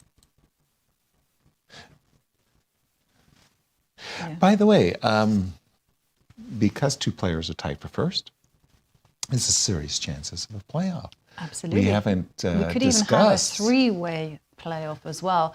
Say, for instance, if Fabiano and Leinier lose. And we could have a pile-up on +1. Actually, yeah, we could have a pile. Because Wesley's sitting on MVL plus is one. on 50%. Nepomniachtchi. So just briefly, in tomorrow's round, yes, for that to happen, Leinier will need to lose to Levon. Levon will go to +1. Okay. And Fabi will lose to Richard will not go to +1. So let's say, in this very, very imaginary scenario, we could have Levon on +1, Fabi on +1, Wesley on +1, and then let's say Jan beats Anish. Jan beats Anish. We have a 5-way tie for first. Excellent. Probability of that 0-0-0 approaches 0 rapidly. Well, but how would we solve a 5-way tie for first? Let's have a look at how everything would be resolved. Let's so do first it. up, if two players are tied for first, it is just simply a 2-game rapid match at the time control of 15 minutes plus 10 seconds. Nice. But if there are 3 or more players tied for first, Okay. well, it will be a blitz round robin, a shorter time control of 10 minutes plus 5 seconds per move. And if everything is still tied, after these criteria, then everything will be decided by, it's my favorite, Armageddon. 5 minutes for Nerve-wracking. white, 4 minutes for black, but black gets draw odds, and there is no added time bonus per move. So things get so intense. And you can just tell that I just love that. I know. And those playoffs will take place tomorrow. They're not Absolutely. the next day or anything No, like that. no. It was after the round. The tournament will be finished and decided tomorrow. We're crowning a champion tomorrow. Absolutely. Promise. Yes. Okay. Good. Because I saw Wesley in his interview. He's saying, I'm not 100% certain. I wanted to be 100% certain about that. Rook f6 played, which does allow king d5, and I've noticed that the engine reacts to king d5 by playing rook f4 and then not protecting the pawn on e4. Anyway, It's playing all king yours? c7. Is it A4 is hanging. Sorry. Yeah, a4 is hanging, but I was still kind of curious about that. What happens if we take? And if you take the A pawn, is the king going to go rogue? On F6? I want to head over to those squares. But apparently this setup with the rook, bishop on f8 and the rook on f4 is very, very sturdy. And also we now have our own play. Maybe we start with b5 first to prevent c4. Because if we add the white pawn to the a file here, the very simple idea of rook e1, e8, takes f8, followed by king takes h6, would probably win the game outright. But because there's going to be a passer on the a file pretty soon here, you can't do that willy-nilly. But there is the option in this particular position of white trading rooks. Like, that's something that black has to be very careful of. This is a passer already. Yeah, but I'm just thinking your h6 pawn. Okay, so first I'll take. She wants that. Yeah, I'm not being subtle. So first of all, you need to control that. I will control it. Yeah, and black actually, you can abandon this one to play bishop d4, and then it actually becomes kind of sharp. Yeah. Yeah, and in fact, in this position, you have to start. I ruined it, Yasser. Yeah. Amazingly, the only way to make a draw here is to start heading back. Running towards the danger zone. Yeah. All the way down, dropping the shoes and everything. Like we're sprinting towards the c2 square here. Yeah, I really do have that imagery too of like a shopper gone wrong. Really overdone it, going towards the g6 pawn. Bishops of opposite color. There's just the resources are just is too much. Draw. It's now less completely dry than it used to be. I do believe we field. have f3 We also. do He played f3. You probably give that check. Having played rook f6, it would be kind of strange not to give that check. Right. You can also go king c7 first. I wonder if you actually worse if you play king c7 and then let's say bishop d6. Yeah, the engine starts saying this is maybe a problem because now if you play rook f4, this plan is supposedly much faster. We're threatening king g7, and let's say if rook f4, we go king g6, and the difference is we've taken on e5 already, and we can also throw in c3, c4, which is actually something that the machine does here. And the interesting bit here is that after something like king d6, even this endgame, I'm assuming at some point we're maybe going to threaten to play rook e4 and to actually trade the rooks to play king f7, g7 and pick up on h6. Right. So you can imagine this becoming a little bit of a, you know, squeaky bum time for Levon, but don't know. Still feels like this should be a draw there. Yeah. Yeah. Agreed. I like the king going rogue, actually. Squeaky bum. It's more for soccer hooligans. It's a great expression, though. It is. Gotta love it. Bishop on a g4. Well, we've seen where things could go wrong for Levon and where things can go wrong for Richard. Losing the a4 pawn with the rooks off the board, there can be some issues. But I don't know. Those variations where the king does get to g6, I would want nothing to do with them. I would just avoid them very scary. like the plague. But does that mean, therefore, that Levon doesn't check on f4 and instead just focuses on putting the king, say, on... Sorry, let me just refresh the board to get the current position. Because I do like this bishop to d6. But that, again, and as king we saw, c7. things were very passive there. But then do nothing. Okay, let's say I go here. Let's say you go here. Say king c7 and rook e1. And now essentially I'm moving my king back and forth. Where's your break in these? D4. Well, put your rook in a nice square, I right? will improve the rook first. Yeah, and if you like, you can also put your pawn on b3 so that I'm kind of detached, right? Mm-hmm. And now you can get in d4 if you like. So you've got rook e8 as a potential gateway.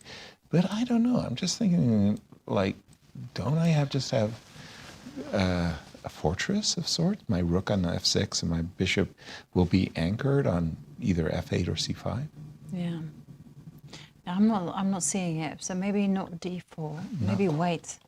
Yeah, wait with that one. I'm just going to be going. My next moves are king c6. I can go. And he's put his bishop on d6. More or less the setup. Challenging. Peter, are you inspired by rook takes e5? No, not particularly, because we're never crossing the f file if we do that. Exactly, that's the problem. You would need to get to the in the positions that you were discussing, which is something along the lines of this and this. You can consider this, but then you realize that after rook f4, you're just never getting to the h6 pawn. In fact, you're probably just lost here because this is a fixed structure, and eventually black will open something on the queen side. Right. No, this sacrifice doesn't really inspire very much, and probably nothing really inspires very much. I'm still... I've done this myself once or twice. I remember, memories, unpleasant memories come flooding back. Because I remember I've defended some endgames in exactly this fashion, where you just say to your opponent, this is my setup. This is my stand. Do whatever you want. I have an idea. I have an idea. Okay, so my plan is, once I've defended f3 and solidified perhaps the queen side, I'm going to transfer the bishop to f5. Yeah, you can actually try this. I was thinking about that as well. Like here, because that bishop using untouchable. Okay. Yes. Okay. Or g6. Where do you want it? Here. It doesn't matter for the time being. Okay. I will be flexible. Let me continue passing. Show me where you want your pieces. Your rook will go where, Jovi? My rook is going to go back now to b1. Okay. Happy day. King d7. Go for it. And is b4 going to get me Well, some? no, I got it covered. Everything is covered. I will take, and you'll give me a passer. Now you can play d4. But now I can zippity the other way. Zippity away, yeah. Zip, zap.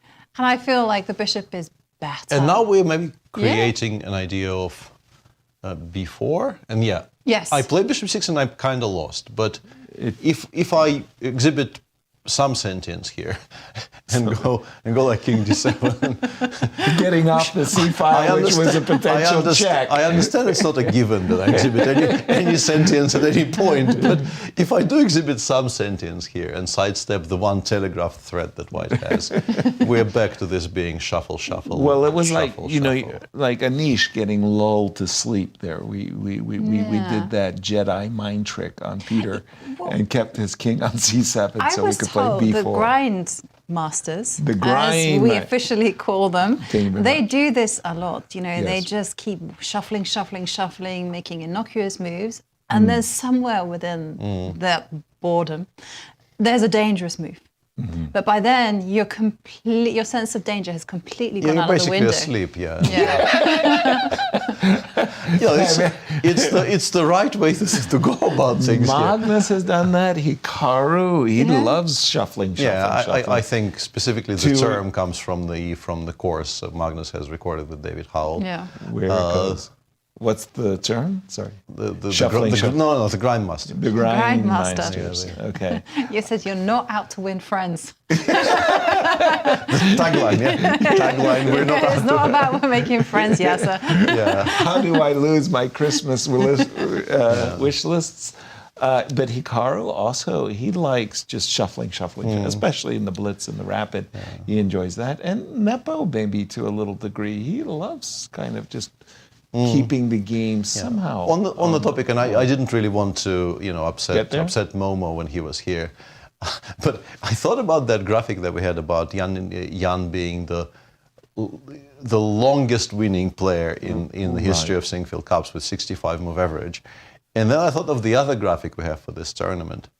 And I thought, maybe he just won like 3. And one of them is 130 full moves long against Wesley. And that's because the stat and that just skews everything right. in the direction of Jan. And it could be it's just this one outlier which throws us off, and he is just the exciting player that we know and love. But it's a kind of... Sometimes I'm a little bit worried about that the data set is a little bit too small. And, when we refer to, like, how many times has one E4 been played in the Sinquefield Cup, how many times has one D4 been played in Sinquefield, we need to have, like a 100-year history. And just for fun, let's have a look at the winners and losers graphic that Peter was referencing. And there you can see Firouzja has the lowest average move count he wins, 33. Richard Rapport also there with 38. But Nepomniachtchi, 65. The way to either improve or completely ruin this graphic would be to actually include in brackets somewhere the number of games that this average is being derived from. That Nepo might have come from that. How many winning games are we talking here? Right, exactly. But a big number of wins there. How about on the other side, the flip side of the coin? And the average move count of losing games. Well, there we have at the top Dominguez, because he doesn't lose games at the Sinquefield Cup. Yeah, he's at the bottom there, but he's undefeated. Locked out. And Giri is there with 59. And then we have this lovely stat: lethal winners and stubborn losers. And Firouzja only has 3 Sinquefield Cup wins. Rapport only has 1. But Firouzja's wins only came from one event last year. Which he won outright. I mean, both these players, winner. actually, they haven't won a game in this. Both Firouzja and Rapport haven't won a game in this year's Sinquefield Cup. That hurts. That hurts. And the players have reached the time control. For a moment there, it looked like Richie was going down to 8 minutes. But I think they have made it to time control, which means the players do get that 30 move additional time, and perhaps time for us to take our third break. But first of all, let's check out the results so far. Well, it was a day for the quick draws. Anish, Giri and Fabiano Caruana agreeing a very early draw, as did Wesley So and Nepomniachtchi and Dominguez and Vachier-Lagrave. So one game still remaining between Richard Rapport and Levon Aronian. And remember, Alireza Firouzja, because of Jan-Krzysztof Duda's withdrawal in round 2, did not play today. Had a bye. And reserve your places at the Jingle Bar. We're Party Central in the Central West End. You can go to the website and see what we have. I'm looking at that hot chocolate there with the cinnamon stick. Looks good, yes, that's all I can say. we got to reserve our seats, and we're going to go on break. We are. So see you all in a few moments.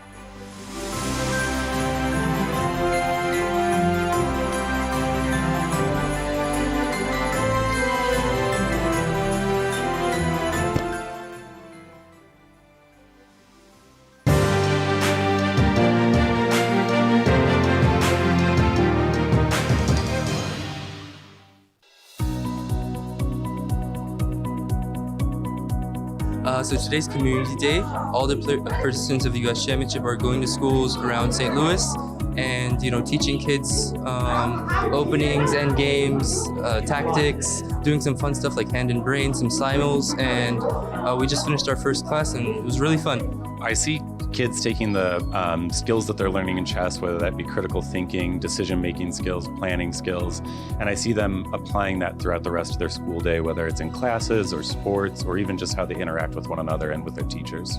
I play with my auntie, my mom, my sisters. Sometimes on the weekends, we go to the park and we play. They be begging me to teach them. I show them new stuff, like new openings. I show them that. And so I'm trying to see them get better and try to beat me. What I like about chess is just trying to have fun and learn new things, and maybe I'll get more into it and it'll maybe be my full career. I heard that if you play chess, you make better decisions in life, so I always want to make better decisions in life. I can tell you that they've engaged more in critical thinking. They are looking analytically at moves and trying to think ahead. I like the complexity of chess, how you have to think about every single move you make. Like every move you make, whether it's gonna put your king in check, whether it's gonna put your anything in danger, whether it's just a move that you make. Everything counts in the long run. I like how it makes me use my critical thinking, makes me look at the whole board. I think it's teaching them to be persistent. We have a lot of students who it takes them, it may take a few weeks or even months in chess club to master a particular strategy or skill. And what I think that teaches kids is even if they don't get it the first time around, or even if it's difficult the first time around, it's worth sticking to it. Well, one thing's for certain, without the St. Louis Chess Club, we would not have chess instructors because, I don't know if you all know this, but there is a critical shortage of teachers and educators, and especially those in areas that are not core content area. And because of the St. Louis Chess Club collaboration, we have people who come in here working with students who want to work with them. Today, with the experience, the Grandmaster Community Outreach Day, I came up and I'm like, well, what's a grandmaster? And they're like, oh, you don't know what a grandmaster is? And they were able to explain that. And they recognize the importance and the seriousness. I mean, it's a sport, it's a profession. And so they're able to see things outside of the sports that we typically promote in school.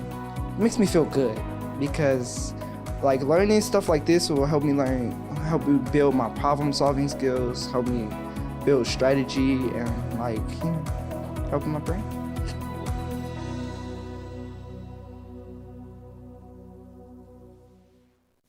Hello, I'm Women's Grandmaster Vachier-Lagrave. I will be creating content for Grand Chess Tour. Follow us on social media and catch more behind the scenes content.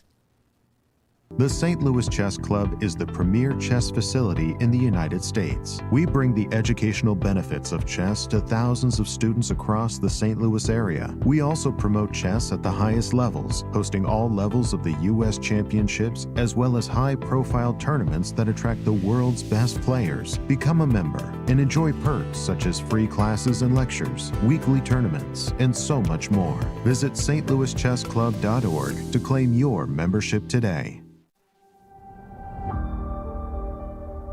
Yeah, it's amazing what the club has done for chess in general because, it's already been 15 years and they've done countless national championships, tournaments for juniors, helping around schools, and they've just grown the game so much across the United States.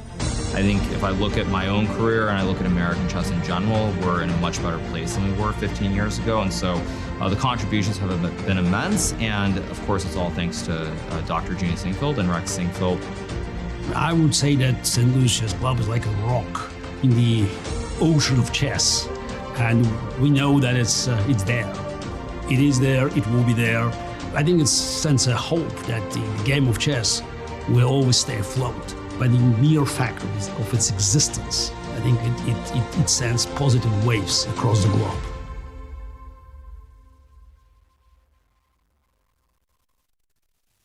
The World Chess Hall of Fame, located in the heart of St. Louis's historic Central West End. Want to know why chess has intrigued people around the world for nearly 1,500 years? Stop by and learn about the impact of chess from our 3 floors showcasing the art, culture, and history of the game. The World Chess Hall of Fame has something for everyone to enjoy. For more information on current exhibits, please visit worldchesshof.org.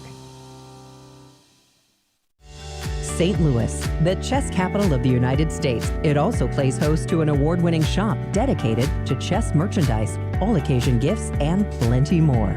At Q Boutique, you can shop both in-store and online. From quirky greeting cards to luxury chess sets, there is something for everyone at Q Boutique. Enjoy a shopping experience like no other. Make sure to check out QBoutiqueSTL.com for a wide variety of gifts for everyone to enjoy. The St. Louis Chess Club Scholastic Program brings the educational value of chess to kids in schools across the St. Louis area. Active in over 100 schools throughout the St. Louis city and county, the St. Louis Chess Club has been able to reach over 85,000 students in both in-school and after-school programs. We view chess as a valuable educational tool. Learn more about our scholastic programming by visiting stlouischessclub.org/education. Hello, I'm Women's Grandmaster Vachier-Lagrave. I will take you behind the scenes of the Grand Chess Tour. Follow us on social media and don't miss out on players' interviews and more content from the playing hall. The St. Louis Chess Club is the premier chess facility in the United States and is among the best in the world. Thanks to co-founders Dr. Gini Sinquefield and Rex Sinquefield, the St. Louis Chess Club is a non-profit organization committed to promoting the game of chess locally and internationally. We bring the educational benefits of chess to thousands of students across the St. Louis area, promoting cognitive development, critical thinking, concentration, and analytical skills. The St. Louis Chess Club welcomes chess lovers of any age and skill level to come and enjoy the game of chess. We also promote chess at the highest levels, hosting all levels of the U.S. championships and the American Cup, as well as high-profile tournaments that attract the world's best players, including the prestigious Sinquefield Cup, Cairns Cup, and many more. All tournaments can be streamed via our YouTube and Twitch channels that also include over 2,000 chess lectures for anyone to enjoy. Become a member and enjoy perks such as free classes and lectures, weekly tournaments, merchandise discounts, and so much more. Visit stlouischessclub.org to claim your membership today.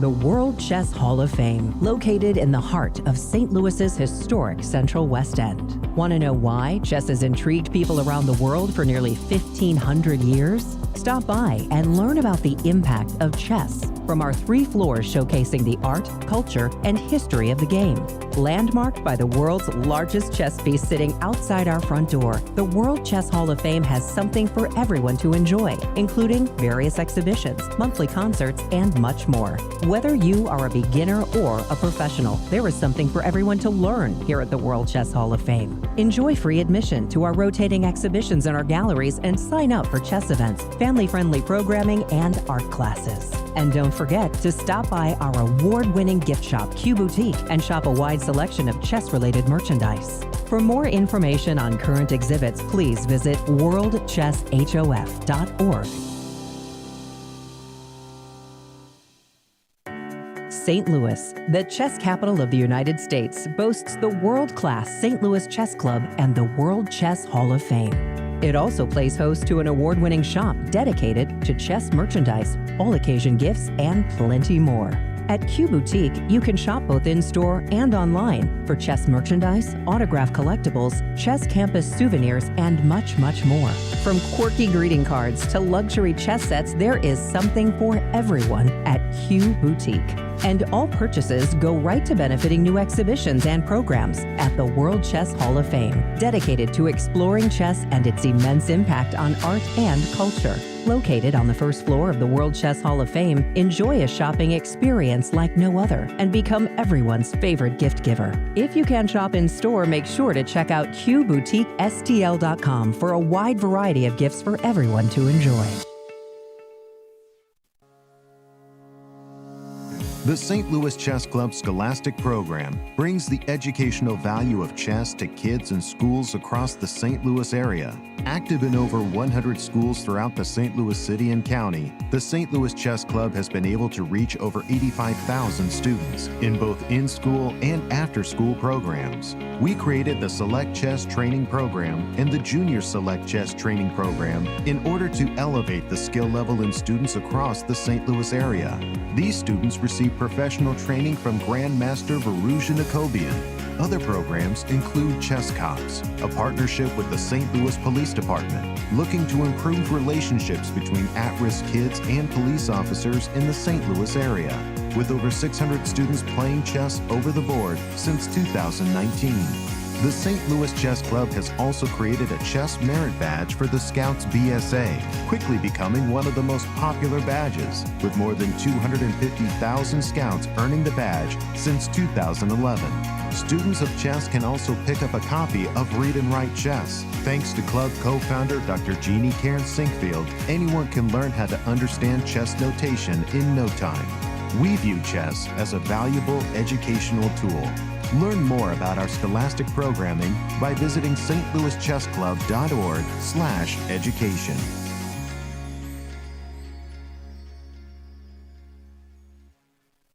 Hello, chess fans. I'm Anastasia Karlovich, Women Grandmaster, and I'm here in St. Louis to bring you more insights from the Grand Chess Tour. Please follow us in social media of St. Louis Chess Club and Grand Chess Tour.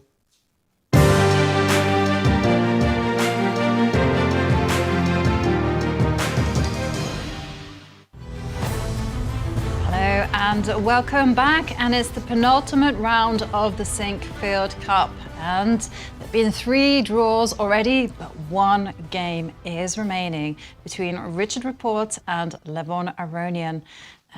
Let's check out the results so far. Let's have a look. Indeed.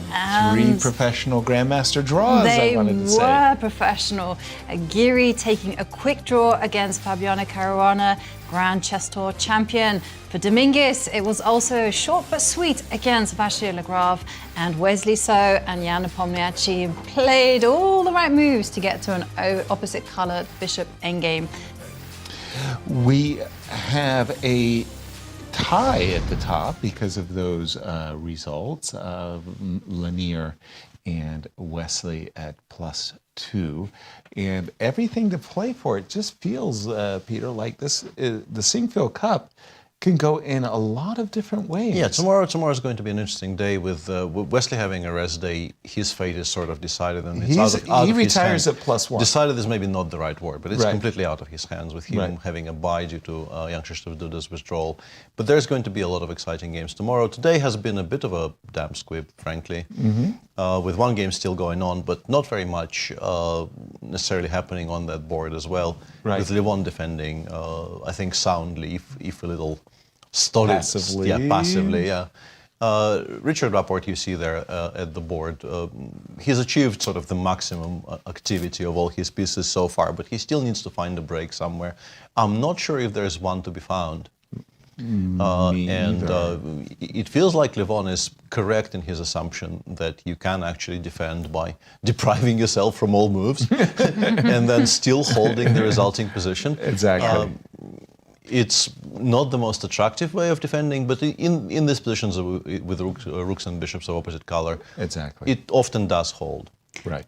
But Richard is burning time on the clock, trying to generate a winning, well, not a winning plan, but a plan that gets him in that direction at least. Well, he feels like, okay, I mean, all of his pieces are more active. His king is more active, his bishop, and so forth and so on. He's reaching for B3. B2, B3. So, you know, you're tempted to continue the game, but in truth, just as Peter is saying, there's just really not much to be done. I mean, it's fortress. It's bishops of opposite color. Jovi, Right. you were about to say, but he's going to try. Yeah, he is going to try. And the big question here is, how is Levon going to wait? Okay. So step one, I mean, do you wait with the king? King C7, which I probably wouldn't because it's on the same line as the rook. You're kind of allowing the break B4. I would probably be tempted just to step back, frankly, to play bishop to C7. Okay, I do allow B4 in this case, but I also gives me a rook check, which means that your king is not going to take my pawn on E5 and lose the pawn on D3. Your king is probably just going to step back to E4. So This I at least will gives us wait. something to calculate. So Yes. let's take a look at this. Bishop C7 Okay. before. I'm very much enjoying the way the engine holds this position. How does it because do it? we've been talking about this being like you just defend. We never have any moves.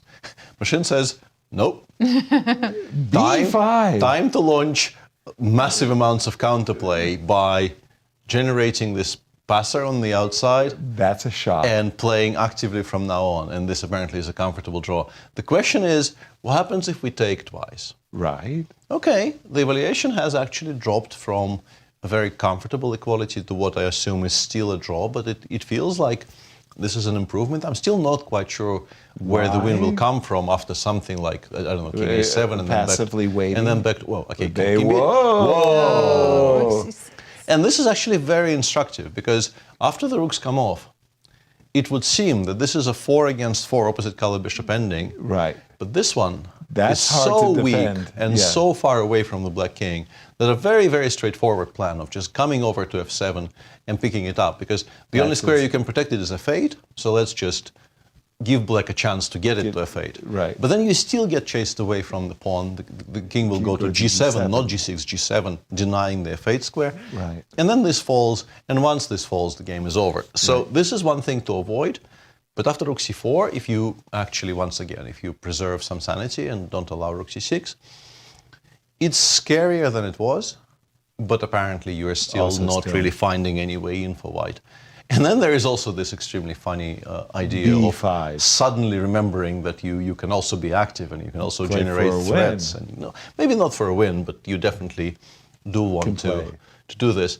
And if you don't have b3, b4 as an option, or at least let's put it like this, if b3, b4 doesn't actually give you anything, you're extremely limited in what you can do against bishop c7.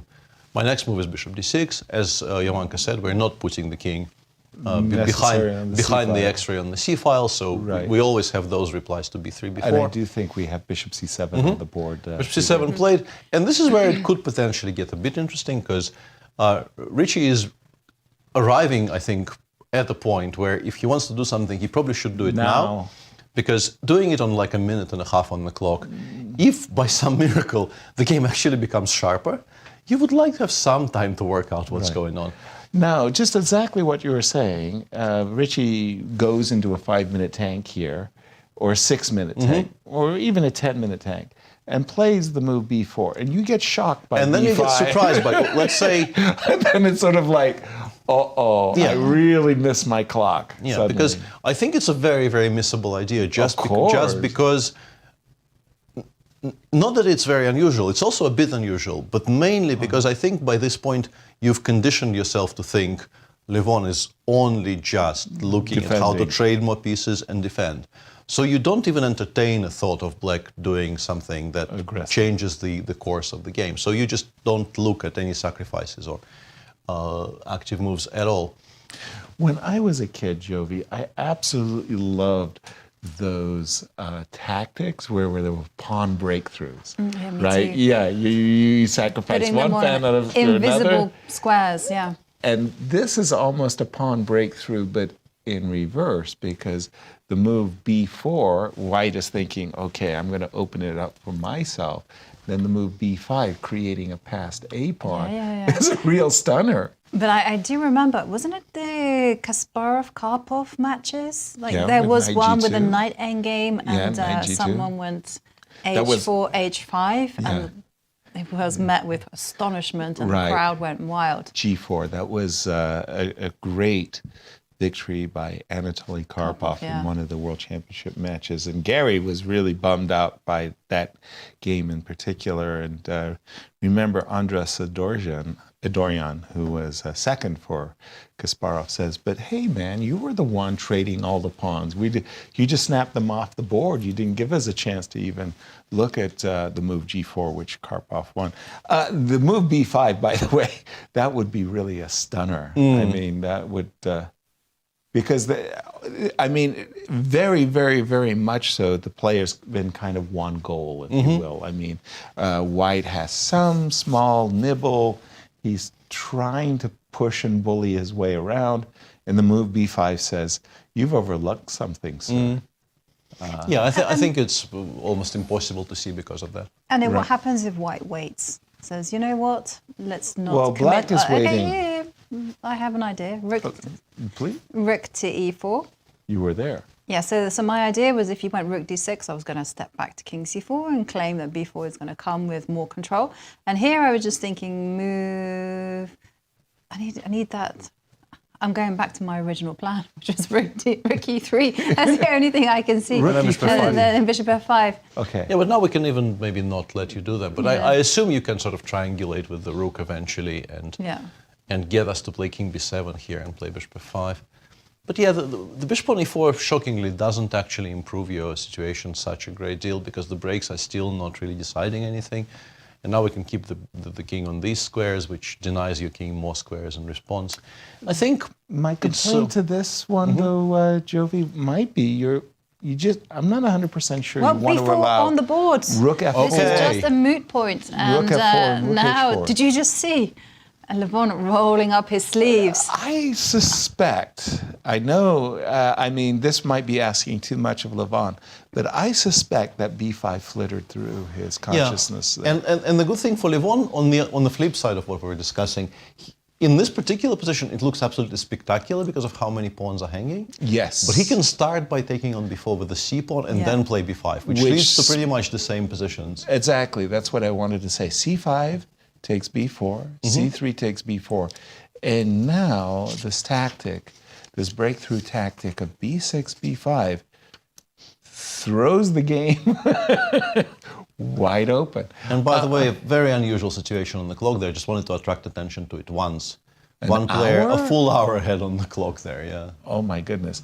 Let's just look at how a bad tournament for Richard could get much worse. A4 takes b5. Thank you, I've won a pawn. Now the position after a4, and who is playing for a win? Because if our rook tries to step back, well, black's king is going to step up. Is this bad? No, it's not bad for white at all. It's still very much within the margins. You're not going to lose this. I'm not good. No. B5, A5, A4. You can play something like rook c3. King b6 doesn't really generate rook f4? Yeah, rook f4, we still have our own play. A-pawn doesn't really queen, so we can actually continue doing our own thing here. Yeah, it's fine. Okay, I munch the pawn. But then we also have counterplay against this guy. Maybe I with don't need bishop b5 so much as rook b3, Peter. But I think first of all, I think I can take. I don't know why I'm supposed to be worse here. Yeah, but the king is coming to Because g7. yeah, this one will get picked up in exactly the same way as it always has been. Lev, by the way, has already taken on before once with the correct pawn in order to play b5 if he wants to play b5. If he wants to play. And there he is. He's played the move c5 takes b4. Prelude or not to b6, b5, Jovi? Is Levon going to B6, get B5? rambunctious and try b6, b5? Or is he just going to keep it? Yeah, he likes activity when it's presented to him. It's definitely going through his mind, right? Yeah, I think so. Absolutely. By now it is, yeah. But you were just pointing out a situation where White's bishop actually got back to a2 in time, and there was no problem. It's not like White runs any kind of significant risks here. You can also play, the engine says you can even play rook c5. In case of a3, it just gets chased down with rook c3 because it can no longer be supported. We're just going to pick it up. And if you play rook d6, rook d4, I drop back to c3. I play rook c4. Once again, we've controlled everything. We're also not better after king d6 is the issue. King b6, apologies. Black is completely fine here because all of this whole structure is very vulnerable. Right. But White isn't, like, the a-pawn is reasonably comfortably controlled. b6, b5, that was the Hooray move for I was... that. Yes. How much time did he take on that Not move, that long. b5? Not that long for such a committal decision. Wow. Yeah, pretty certain that he's been thinking about on Richard's time. By the way, that is, for me, an indication of what a great player Levon Aronian is. Seriously, for the better part of this entire game, he's played it in this passive, I'm keeping. But underneath it all, he also says, let me explore my chances when I get the chance. And this is why I was so, I might even use the word upset, even though like this is a kind of a parasocial relationship that is not very healthy for you. But I felt that he's really not doing himself justice by defending in the way that he was defending, because he is one of the more imaginative, one of the more exciting players around. And for him to choose this absolute passivity over, there were some options earlier around move 30, 35, where he could have just forced issues and just made, I think, a very comfortable draw where he wouldn't need to beg, so to speak, because he is to some slight degree begging to be, you know, let off with a half a point. Right. But yeah, now he's back to doing what he is doing masterfully. Yeah, masterfully. after your rook c3, which keeps an eye on the a-pawn, like a rook check, right? Yeah, rook check, but then the king steps back. And you can... Yeah, we go to c5. You don't even go to e4. No, we go to c5, and the idea is like, it looks like I've achieved self-made, but I haven't actually. No, because I'm going to, and there's a very funny line where the king gets chased away all the way to a5, but now I have my own bishop c8, bishop a6 ideas, so the game actually equalizes out somehow. And if you go the other way to e4 with the simple idea of going running king to the h6 yeah, this is pawn. still fine, but black can play like king b6 for And now. here I was thinking, I mean, we've discussed this opposite colour bishop endgame for a while, and doesn't white have the advantage by going rook c6? Not with the, I think the difference here is you'll have to care about the a-pawn. Yeah, I will. So what happens here is you have to invest in bishop e6, and then what I can do about the pawn on h6 is I can put my bishop on e3, and then I will always have g5, g4 as a response to king g6. So this is completely safe. Even at the cost of an e5 pawn. Yeah, I don't think we care about the e5 pawn very much. Exactly. A5, A4 on the board, and the game flares anew. When Richie saw the move B5, do you think that caused a little bit of a flutter? I think there was a flutter, yeah, because you feel like now you can at least misplay it, because until that moment there was really nothing you could do apart from blundering some random mate in one somewhere by It's happened. It's happened. Locking your king completely in somewhere. Right. He really had absolutely no pathway to losing the game. Now he knows there will be situations where he might be in danger, but I'm pretty sure he knows any kind of semi-precise continuation from here will be fine. I'm certain we don't have it in our statistics. That's something that we're going to have to make amends on. But what would be the biggest time edge difference of any Sinquefield Cup? That is very difficult to track. This one might be. Yeah, that's what I'm saying. There. That's why I brought it up as a topic of discussion. Could an hour's difference on the clock be meaningful? The position, okay, is balanced, a draw according to the engine, but it's suddenly got a little bit dicey, right?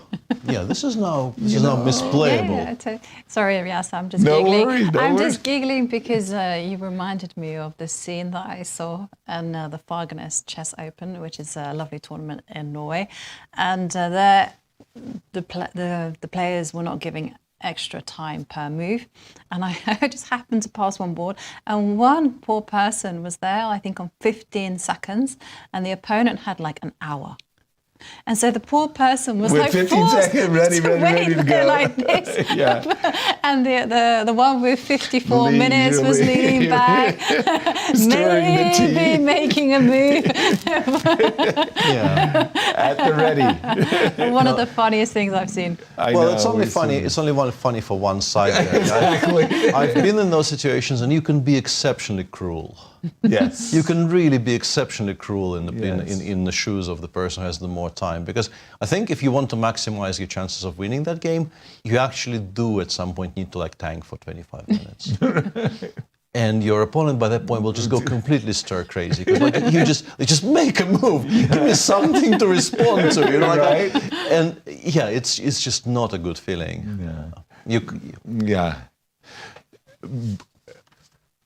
Brotherly love on that story of brotherly love. Grandmaster Robert Byrne was playing his opponent Donald Byrne, and Donald was in that situation where he had like a minute to Robert's hour. And Donald whispered across the board, "Robert, I really have to go to the bathroom. Would you mind not moving for the next 10 minutes?" And what did Brother Robert say to Brother Donald? No. Go to the toilet on your own time. What are brothers for? Rook C6, the question you Rook asked. C6, and actually this is just an immediate draw for Oh, because no. if you don't take on C6, you actually worse here with black. You're very much incentivized not to fool around. You have to take and play King B6, which makes a very comfortable draw. There's not a single issue with the draw there because white still needs to control the A-pawn, which means that you have to give up on C6. You have to play like King C4, giving up on C6 in Well, the game. let me just go with it. Yeah, but A3 you still have to give up on C6. King, I wanted to make a beeline over here. Yeah, but or do you still go for I the think same? you still go for the same plan, right? Tell me what it is. Putting the bishop on F. Do you take this one F4. first? Yeah, let's take it. And now bishop B6. Yeah. Okay. And now I'm in. Yeah, you're in. Well done, congratulations. And now round of you- applause. Bishop to E3, and you're going to meet King takes H6 with G4 check. Yeah. And the bishop can't dance at two weddings. Oh, you know that tune, huh? Yeah. And the two bridesmaids.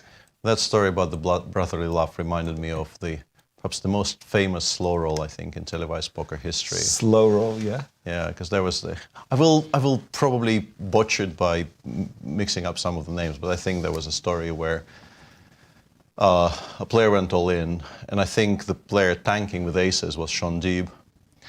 And there was another player at the table who basically really needed to go. And there was some time until the break.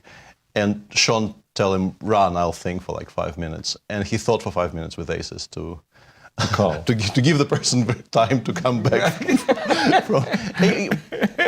no, I think he won that hand. I think it's a very famous story. If I've mixed up the names, I will feel very ashamed, but I don't think I have. And I think it was also specifically against the one person you can slow roll in the entire poker world. I think it was against Men the Master, but I might be wrong about that one. Yeah. A beautiful story. Yes, and also very tears relevant. to my eyes. I don't know who the people people were. I don't know the hand. I don't know how much was wagered. Someone went to the toilet. But somebody, I think that was the punchline.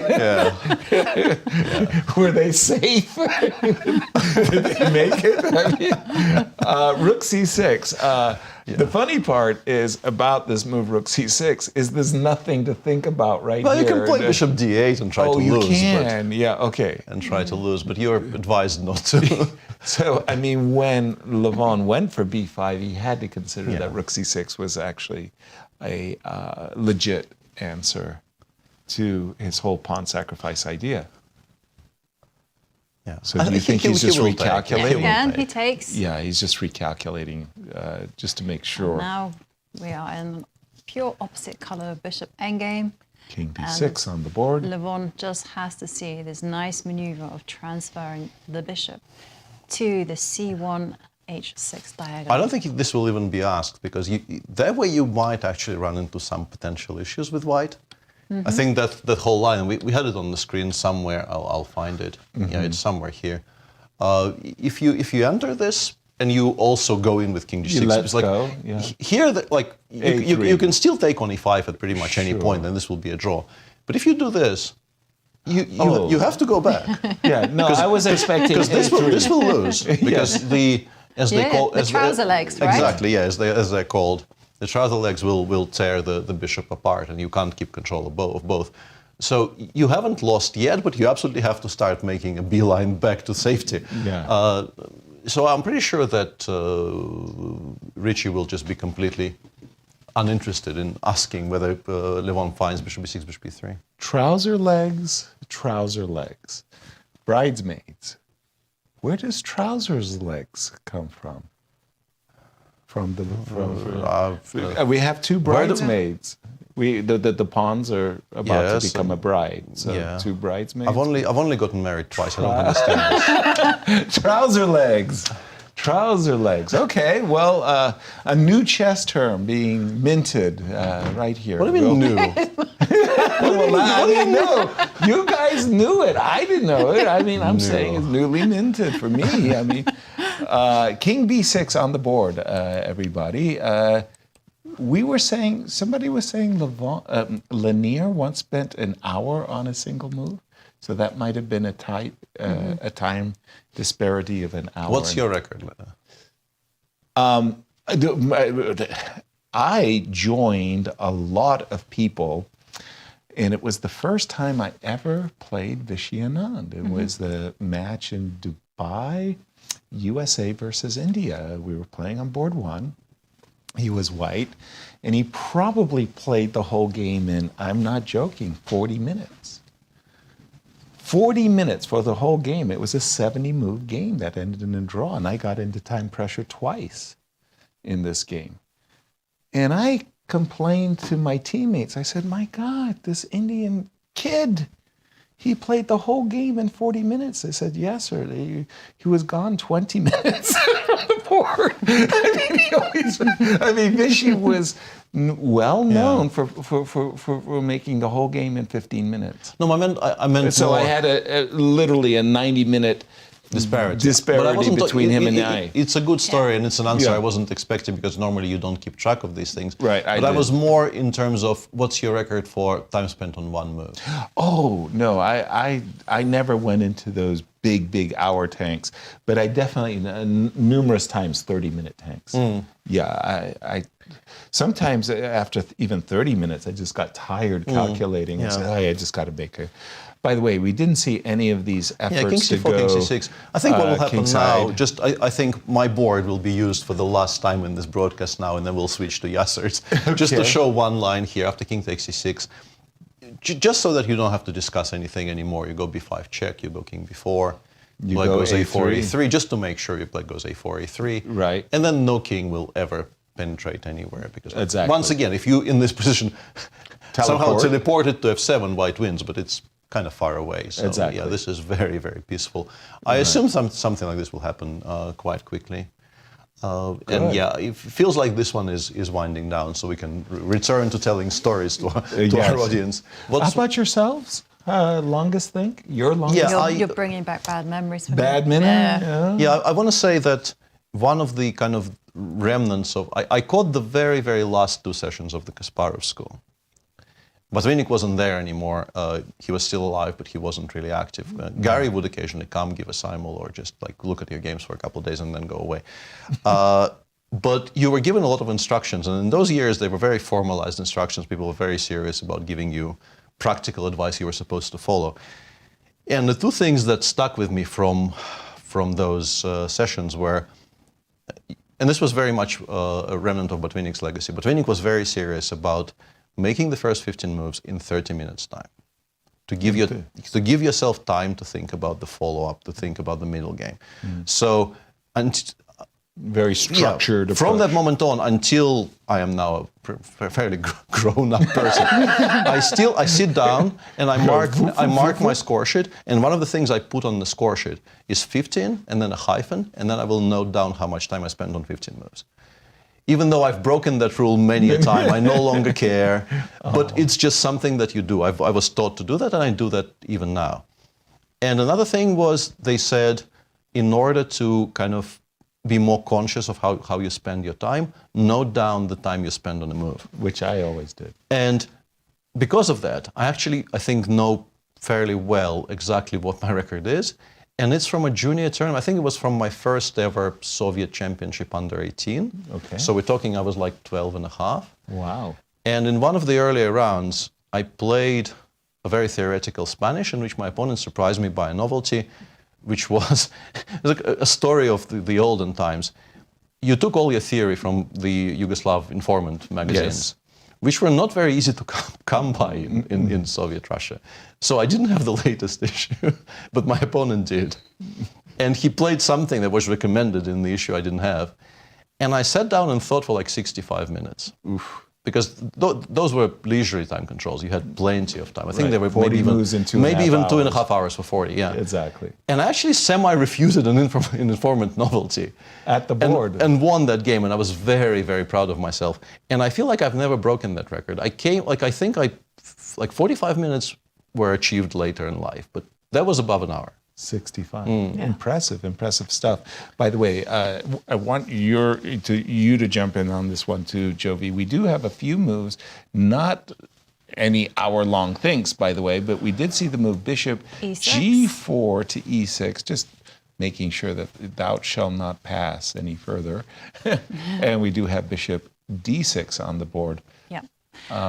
And your longest thing? D6, doing a nice job of potentially protecting the A pawn. My longest thing? Yes. Well, you see, I'll be honest with everyone, I don't have the biggest concentrations ban. So whenever I go into a long thing, it's because I'm somewhere in like analysis paralysis. And I can remember thinking, I can remember thinking for a long time when I played Humpy Canaru at the World Cup knockout match. And it was just indecision. I didn't quite know whether I should steer into an endgame where we were equal pawns, but she had a completely passed pawn on the queen side. Right. And I should have just done it. I should have had the confidence, but it was just this type of thing, you know. Right. Just a paralysis. There was no calculation involved. It was just simply indecision. Yeah. So that's why I say it brings up bad memories. I work much better on a shorter time frame. Nice. By the way, that's incredibly impressive to sit at the board and concretely refute your opponent's preparation. Well, refute is maybe strong, but I found something that was actually missed in the informant. My idea was not mentioned as a reply, and I was immensely proud of myself, and I realized that later. Great story. It sounds like you had some courses with the Botvinnik School where it was very structured, that you were supposed to do things by 15 minutes, but like you say, you kind of violated within 30 moves. I don't think it's possible realistically to stick to the whole 15 and 30 idea. Right. You sometimes just get surprised in the opening, and you absolutely have to invest time. By the way, I think we are rapidly heading towards that draw because Richie has taken a step back. With King C3. With King C3. Once again, you can play A3. King b3, a2, and just get more stuff off the board. Yeah, I thought king b5. I would jump on that. King b5, bishop c4 check, you're not actually... or even bishop d7 bishop check. d7 check is the bishop issue. d7 check. Oops. Yep. I would have lost my pawn there. Probably not the game, though. Probably not the very game. Possibly not the game, but best not to try. A3. A3 looks like a very, very good move indeed, just to trade off the A pawn for the B pawn. But do you trade it off, though? Well, let's so have if you a go look. A3, and I stop it immediately and go bishop A2. Bishop A2. But then king b5, I force you to play bishop c4 check, I go back. Yeah. In fact, Why you can are we even go going forward. back? Yeah, thank you. You can even go to Even A4 and then forward just is fine, yeah. Sure. Yeah. zigzag king and bishop. I'm pretty sure that would be a forced draw after bishop b3 check, just going back and forth. A bit curious about exactly what Levon is thinking about here, because the position doesn't seem to inspire a lot of choices. King b6 maybe, but I'm not sure what that does that the move a4, a3 doesn't. Right. No, A3 just looks so predictable, so obviously strong. Besides your bishop A2, I actually was thinking that you were going to go king B3 with the idea that king B5 gets met by bishop C4 check. But I thought A2 was the way to just force the trade. That was the intention. Yeah. A2 bishop takes B4. And exactly. And then bring the king over to F6, and there really isn't very much to play for. Exactly. Okay. And Levon, an hour. For Richie, okay, I mean, obviously he's had this slightly upper hand since time control of move 40. Is this another one of those schools of hard knocks? Do you feel badly that you didn't get a win even though you worked hard, or do you just say, hey, look, I knew it was going to be a draw, yeah, but I think today he'll be okay. Because I would be very shocked if at any point he actually felt like this is now getting serious. Yeah. He of course did the right thing in trying as much as he could, because Levon gave him the freedom of the city. Right. Yeah, and of course he tried, but it didn't really feel like it was very serious. I think somebody who like Jan, for instance, yesterday. Where he clearly out-prepared Alireza, and Alireza at some point started thinking about every move for a very, very long time, and perhaps making the slightly suboptimal, second best choices. Not bad choices, but not the best choices. Right. I think Jan would feel a lot more aggrieved by yesterday than whatever Richie will feel after today. Exactly. I mean, Richie looks very sad, but that's because just the whole tournament it feels like a write-off. It's just not a good tournament, but today hasn't really been bad. Exactly. Yeah. Yeah, for Richard, he will no longer be able to finish on an equal score. He's on -2. Right. And that's always a disappointing thought, that you haven't managed to get 50%. For sure. Yeah. And returning to your story about Vichy. Playing very, very fast. Yeah, playing very, very fast. One of my, I think, proudest life achievements was we played in a round robin in Sofia in 2006, and I think I probably lost with black, because I always lost to him with black, and this continued throughout my career. No, that's wrong, because that was the one tournament where I did okay. I think we drew my white game. It was a double round robin, and in the black game he misplayed something out of the opening in a very sharp anti-martial, and I suddenly had a massive attack. And he started thinking, and at some point he got down to below 5 minutes, and he started making those hyphens. And, check. Instead of a move, in those times without increment, you're allowed, when you fall below a certain threshold, 5 minutes, to not write down the move, just to mark down that the move was made, and then restore the score sheet once the time control has passed. Right. I still didn't win. I never won a single game against him in Classical, obviously. But after the game finished, he told me this was the first time in his entire life he had to do that. That he got into time trouble. That he actually stopped writing down moves. Not time trouble, the time trouble that he felt upset about enough to stop noting down moves. And I thought, success, result, this is the full extent of my... the full extent of my... By the way, guys, A3 on the board. Expecting king B3 and no? Bishop. C4. Well, it prevents king B5. And now we will B6. shuffle. Yeah, bishop B, or king B6. King B6, waiting. What are you going to do? If you go king B3, A2. If you move your bishop, king B5. So king B6, and we're just saying, okay, I'm waiting for you to make a declarative statement. If you march towards the pawn, I'll play A2. Guys, I mean, I know we're just brimming with energy and excitement, but I do feel a 3-move repetition coming on. Yeah, bishop somewhere. Yeah, actually putting it. Yeah, this is actually making it quicker. He has made it very clear. If you play king C6, what?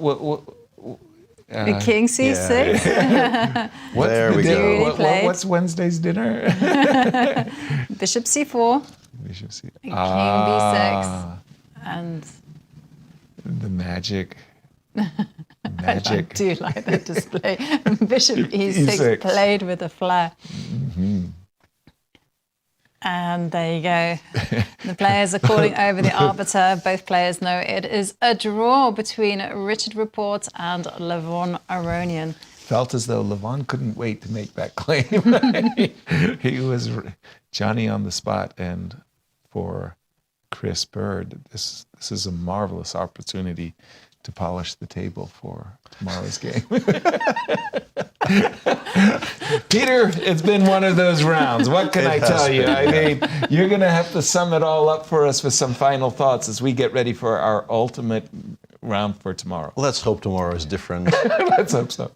It should be, because tomorrow the outcome of the whole tournament will be decided, and also some of the conversations that we've been having over the past few days about the qualification implications have been sort of resolved by today. Yes. So I think people can breathe somewhat easier and just play with more freedom. But yeah, today has been a quiet day, and very much hoping tomorrow will bring more fireworks. Looking forward to it. Yeah. Absolutely. As we see Fabi and Leinier both tied for first. Everything to play for. Wesley So, he goes in with a bye. He's at +1. He's in the clubhouse. That's over. And he waits for results. Yes, and it was a peaceful day. It was the calm before the storm, because tomorrow everything will be decided. A champion will be crowned. Very good. So it's going to be exciting. But we're going to wait for the results. Here it comes. And here they come. It's 4 draws, I believe. 4 draws, and here are the standings after today's round. Fabiano Caruana, 4.5 points out of 7. Leinier Dominguez, 4.5 points out of 7. But for Wesley So, who also has 4.5 points, but his is out of 8. Remember, the game discrepancy is because Jan-Krzysztof Duda has withdrawn. And everything to play for tomorrow. Yes. Anything can happen. We can potentially see a sole leader, a sole champion. We could even see a 5-way tie. Tomorrow, everything is going to be decided, because these are the pairings. Nepomniachtchi has white against Anish Giri, he was on -1. Maxime Vachier-Lagrave faces off against Alireza Firouzja. A victory for him could also see him tie for first place. Levon Aronian still on, he's on even score as well. Again, a victory over Dominguez would ensure that there is potentially a tie for first place. And Fabiano Caruana plays Richard Rapport. Wesley has the bye. And we're going to do it all tomorrow as we go to our ultimate game, our final round. We will be crowning the Sinquefield Cup champion. Once again, a big congratulations to Fabiano, our Grand Chess Tour champion 2023. It's been a fabulous year for Fabiano, a very deserved winner. Thank you for joining us. We'll see you all tomorrow. See you then.